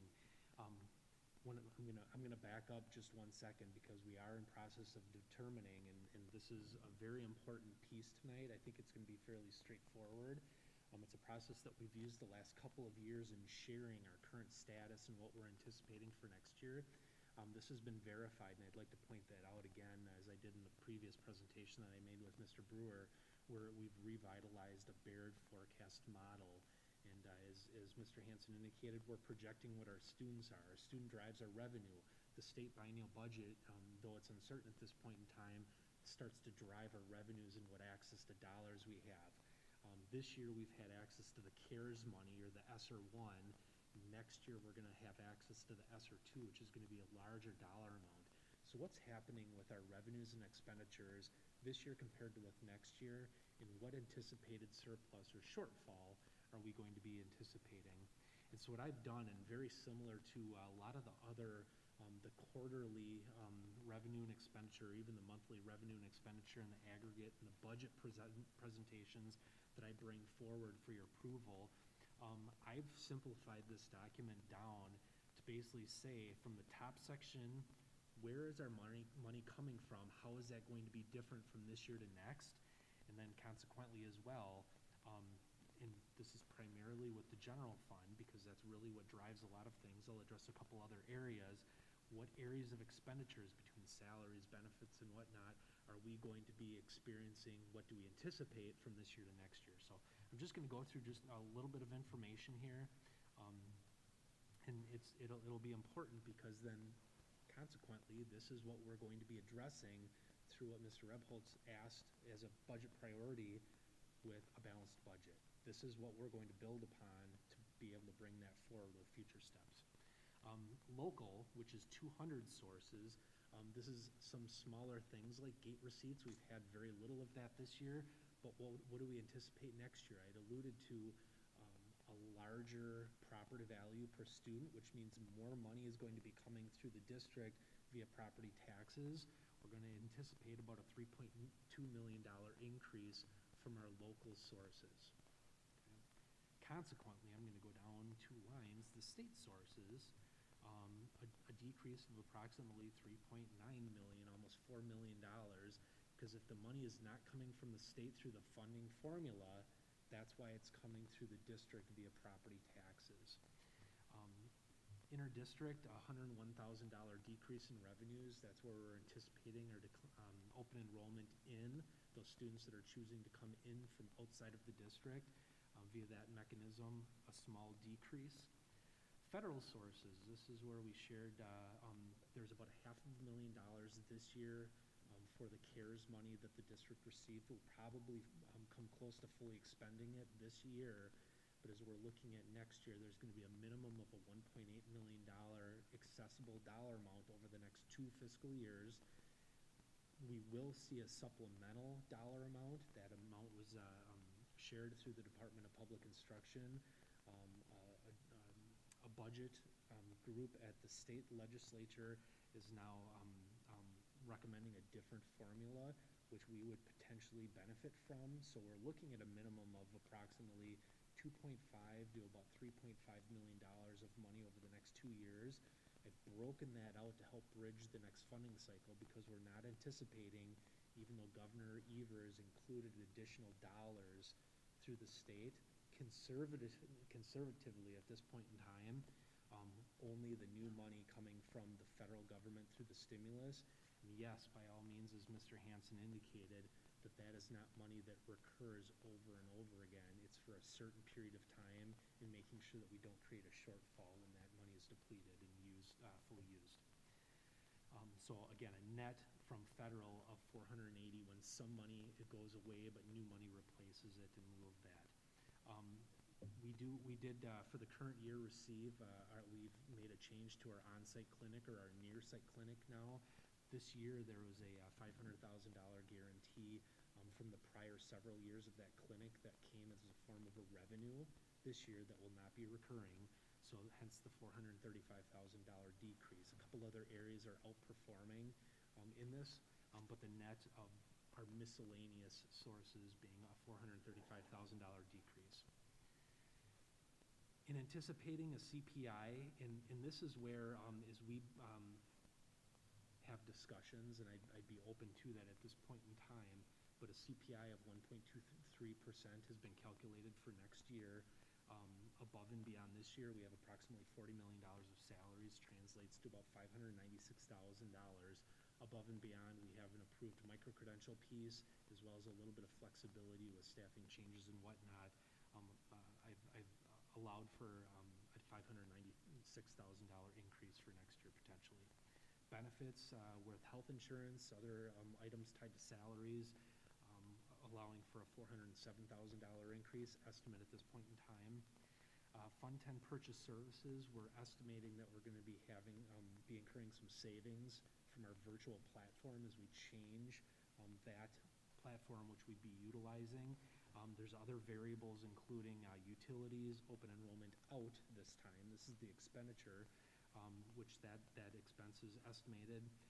Conservative student transportation, we are going out to bid for our yellow bus service, but estimating of $227,000 net decrease at this point in time. $300,000, and this is really tied to the CARES revenue that we received. We've spent approximately $300,000 to $400,000 in CARES, or excuse me, the COVID response, making sure that our safety, security, cleanliness, dividers, all of those related expenses that Fund 10 supplies could go down by approximately $320,000. Insurance and notes, it is what is called a hardening market with insurances, and so we're estimating about a 5% increase in our insurances for this next year, translating to a $33,000 increase. Transferred other funds, which is really primarily Fund 27, which is special education, where we're going to be needing to increase that transfer from our general fund to special education to balance them out at zero, estimating at this point in time it's a $606,000 increase in expenditures. And then just miscellaneous expenses, which is really, we've had a conservative year this year. This is folks' memberships to professional organizations, some of those dues and fees with students participating in competitions. So a very slight increase of $3,000 is anticipated in those areas. One of the areas that I did want to, in this very small, but our payment from this year to next year for Fund 38, which is non-referendum debt. This is the debt that the board has entered into. Very small increase, and Brian Brewer indicated we try to keep those payments fairly flat. Small increase of $15,000 here towards the bottom of the document. One of the big pieces that I did want to point out and is was earlier discussed through the prioritization process Mr. Fisher brought up, making sure that our maintenance this year into Fund 41, we transferred $1.1 million. The reason that that was a little bit lower in comparison to prior years is because of the amount of money that we had accessible to us from last year that ended up being a fund balance increase. I am proposing, though, that that increase by $575,000. That does total out then to the amount that was brought forward for approval at the last meeting for the maintenance projects that Mr. Ross and his team will be implementing. So that total dollar amount will be in excess of $1.675 million. And that is right on par with what the board had expected in prior years. So the net of all these increases and decreases in revenues and expenditures, and this is what I need to say, is $841,000 decrease in revenues is anticipated, again, with the information that we have available to us at this point in time. Almost a $1.7 million increase in expenditures, causing a net at this point in time of just over $2.5 million. This is fairly consistent with what we've been addressing the last couple of years. I also have to say that our declining enrollment, as you've seen with our enrollment projections, we've been declining enrollment. We will continue to be declining enrollment. This amount technically should have been a little bit more. This year, based on the numbers and where we've been, there's a declining enrollment exemption that's virtually negated itself. But from here out, and again, as I've looked out 5 years to the Baird forecast model, we're going to start looking at declining enrollment hitting us just a little bit different. But I compared this year's revenue limit to next year's, and it's literally within a couple $1,000, which is somewhat mind-boggling. I had a little bit of some mental difficulty with that last week as we were finalizing this document, because it just shouldn't have been, but it's the formula and how it works with our numbers and our situation. So I wanted you to be aware of this. I'd be open to discussion or any questions if you have it, but it's an important factor for us to take this dollar amount and start taking steps and actions to meet that balanced budget moving forward. So Andy, question on the expense side, Fund 10 transfers, the $600,000 roughly. Realizing that the governor's proposed budget is exactly that right now, and the final analysis could look extremely different. But they're speaking directly to making significant increases for special ed funding. Based on face value, how might that affect this number? Number comes down, our gap closes a little bit. Yeah, the dollar amount right now that you're referring to, it's a special education categorical aid. Right now, we're at 20%. Part of his budget is bridging that. And I mean, I remember back in the late 90s, early 2000s, it was in excess of 50%. His proposed budget brings that back up to those levels of 50, 60% over the period, over the next few years. So right now, that funding source is about $600,000. And by all means, even a percentage or 5 or 10 increases that, it brings that transfer down because that's revenue that's straight into that fund. We don't need to make the transfer. It helps our bottom line. I think what we need to do, unfortunately, where we can call our legislators, but there's a point of being patient and make sure that we stay on top of the information, gather that, understand it when new information becomes available. But by all means, that does help our bottom line. On the revenue side, it's cautiously low or conservatively low. On the expenditure side, it's conservatively high. Again, I want to make sure that we have ourselves covered and we plan appropriately. I don't want there to be a shortfall in October when students are already here and we're trying to set the final budget in Monday. Sure. It's not fair to anyone. Yep. Thank you for that. Any other questions or feedback? Just a comment that thanks for being proactive and know what we're facing. So as a whole leadership team and board and community, we can solve it. So thank you. Absolutely. I agree. It's a very important preview. Thank you very much for bringing this to our attention. Thank you. All right. Thank you very much. Appreciate your time. Thank you. All right. And next on our agenda then is Technology Systems Update and Summer Project Focus, and that is Tim Harder. Good evening. Good evening, board members, Superintendent Wimmer. So it's always nice to be here to talk to you and share. It's been an odd year to say in technology, and as Mr. Hansen alluded to, we've had portions of our life accelerated by 2 to 3 years in our planning due to the pandemic. And so tonight's purpose is really to give you a recap over the last year, 9 months of what we've accomplished, and then talk a little bit about where our focus will be for the next 5 to 6 months as we go into summer mode here in the district at that point in time. So when we talk about recapping for the year, probably the biggest, most public thing that we saw is we moved to 1-to-1 for our students grades K through 12. We did this 2 years earlier than planned, which required us to distribute 6,000 Chromebooks, which approximately 2,200 were new to our system. So we had turned our Silver Lining Arts Gallery Center right next door here into our distribution line. We became inventory specialist and distribution specialist for Chromebooks, hotspots, and information and so forth.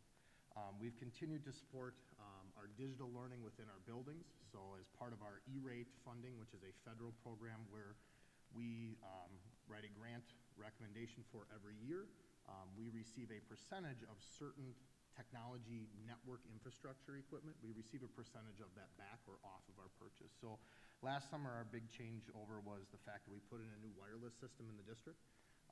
Very proud of the team that I have on hand. Our team installed it completely by ourselves.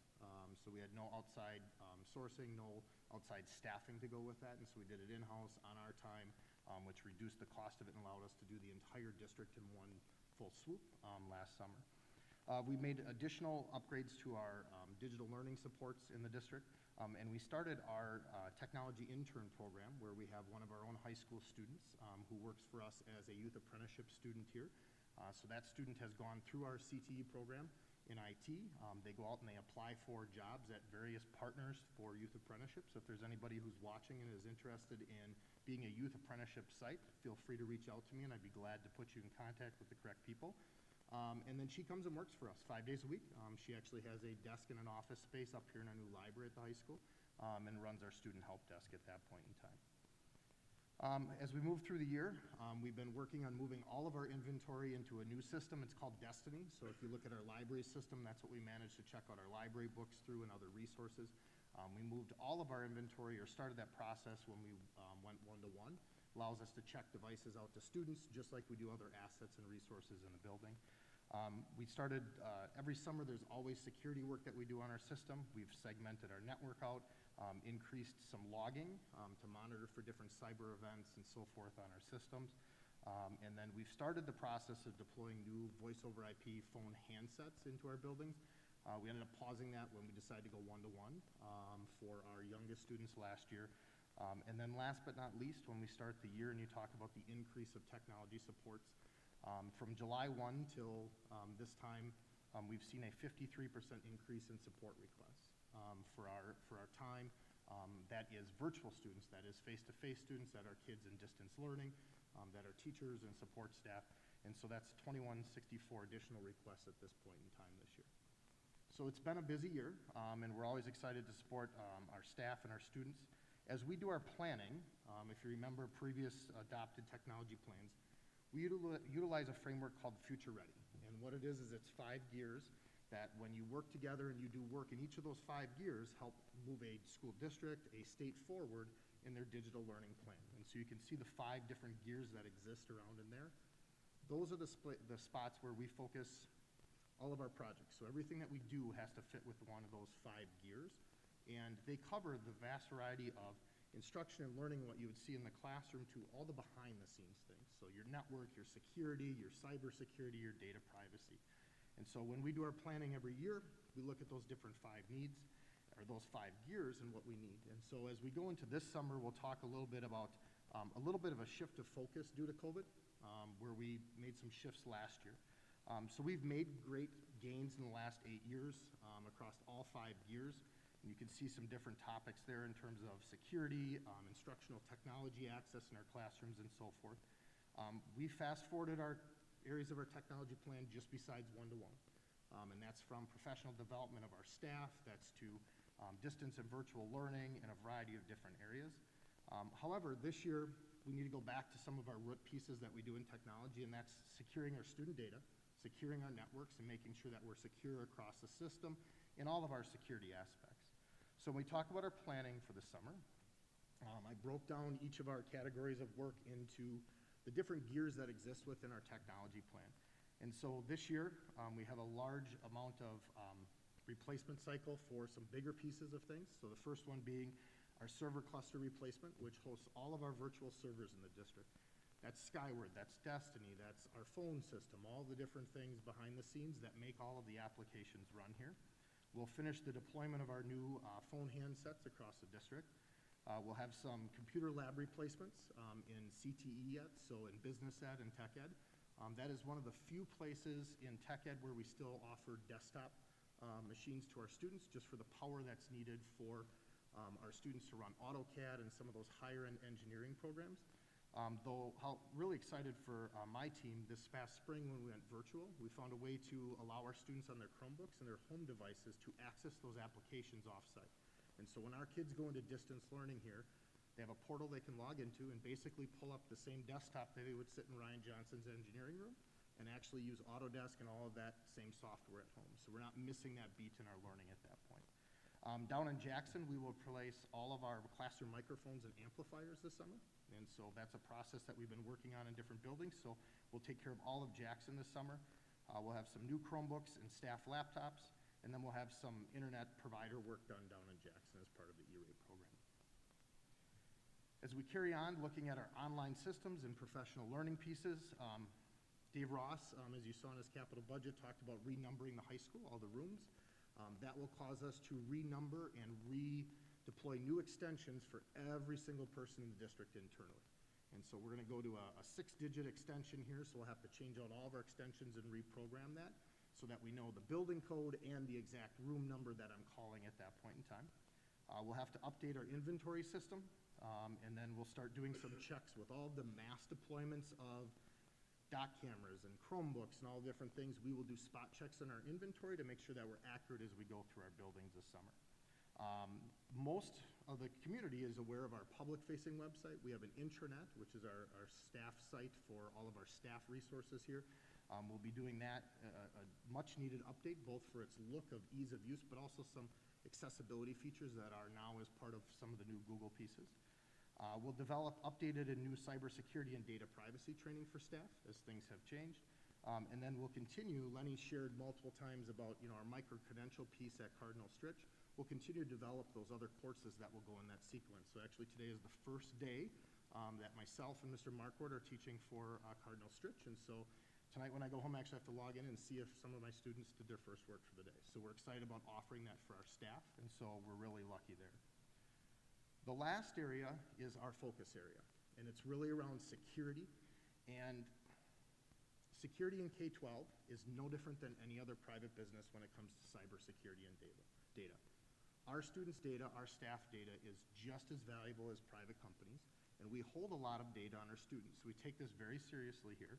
And so as part of this focus this year, we're re-envisioning and redoing some things to increase our security both internally in our systems and to the outside world.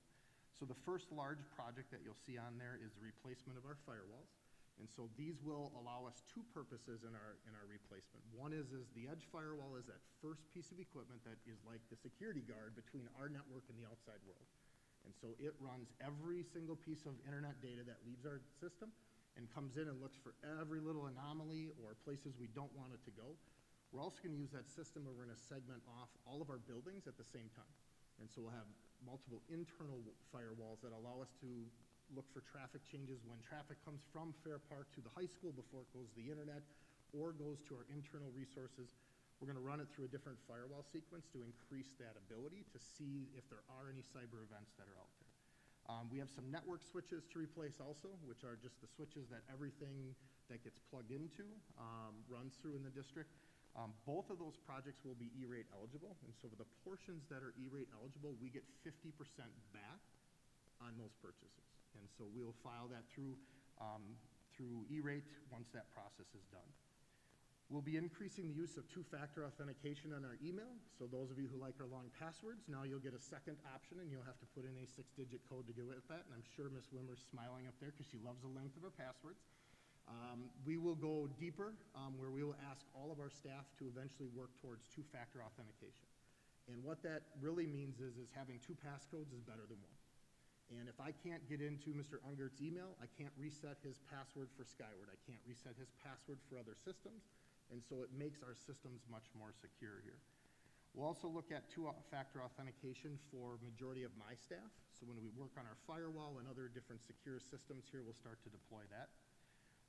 One piece that isn't network security, but is part of our security plan here, is we are required, and every time somebody calls 911 here, we do what's an E911, which means an email goes down to the dispatch center at the West Bend PD, tells them the building, the room, the time, the extension, as much deal as possible, or information as possible, so that if they dispatch an officer, an ambulance to this building at night when nobody's here, or Silverbrook, they know exactly where on that map to go. And so we want to update that system for our 911 alerting as that system has served its purpose, and we need to go to the next iteration of that.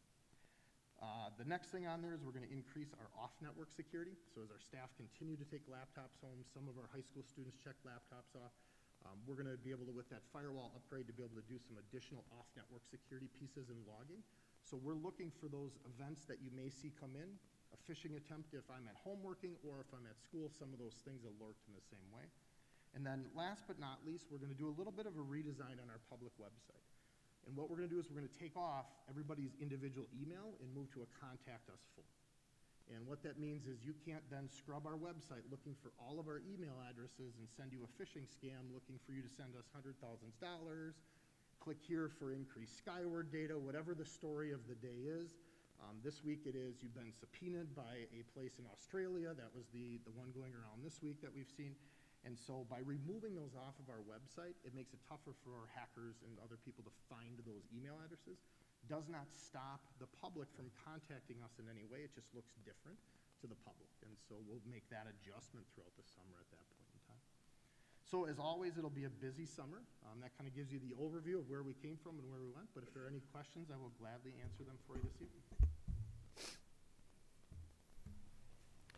Tim, you talked about the Chromebooks. How long on average do they last? And also, how much support do you have to do on ones that need some help during the school year? So Chromebooks can get you anywhere, Chris, from 4 to 6 years. And so it depends upon the use case, how much abuse. So a lot of the Chromebook abuse comes from the kids putting them in their backpacks, taking them home, bringing them back, them accidentally dropping, and so forth. And so we cycle our Chromebooks out either at a 4-year or a 5-year cycle. We also, unless we have an older Chromebook in the system right now, we case every single one of our Chromebooks with an always-on hard shell case. And so it makes it a little bit bulkier, but we drop test them and so forth, and so that will increase the life of our Chromebook. Most of your Chromebooks are break-fix repairs, so it's not a load of new software on there very often. It's the key popped off the keyboard, the screen broke, the motherboard died. It's those types of things. Obviously, as a Chromebook gets longer in its life cycle, there's more breakage of that. One of the things that we are continuing to work on is being able to repair in-house through a warranty program here. So with our high school intern program and so forth, we're not boxing and shipping out some of our warranty repairs. We want to bring them in-house. But as that life cycle goes further, we will see that where there is more repair needed for those Chromebooks. Thank you. Any other questions for Tim? None. All right. Thank you for your presentation. Appreciate it.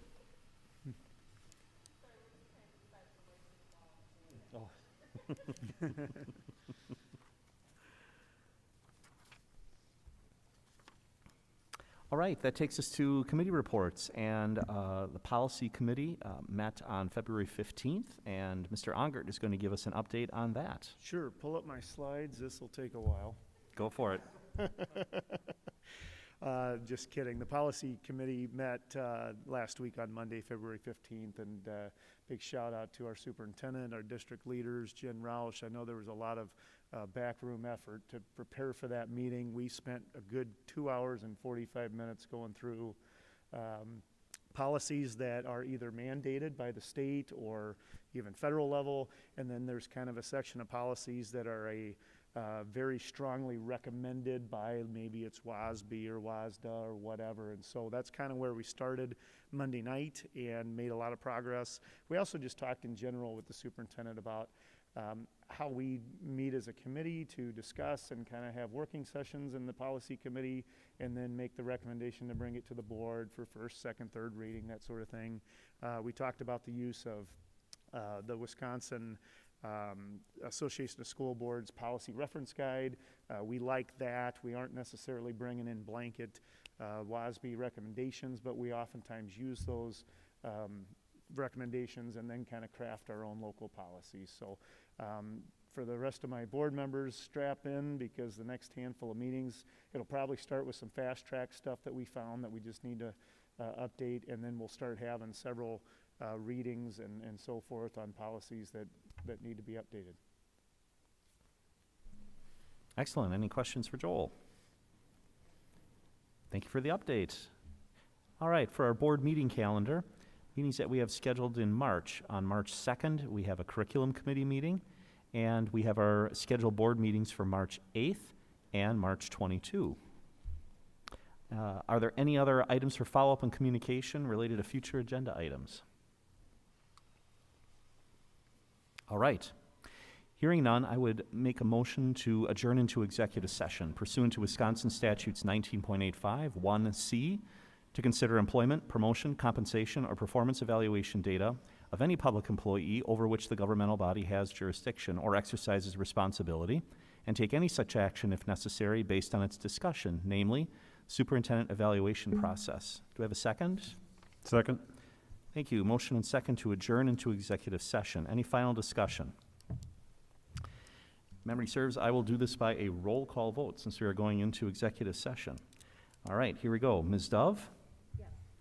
Ms. Schmidt? Yes. Ms. Justman? Yes. Mr. Swigert votes yes. Mr. Ongert? Yes. Mr. Rebholz? Yes. Mr. Fisher? Yes. Great. That is 7-0.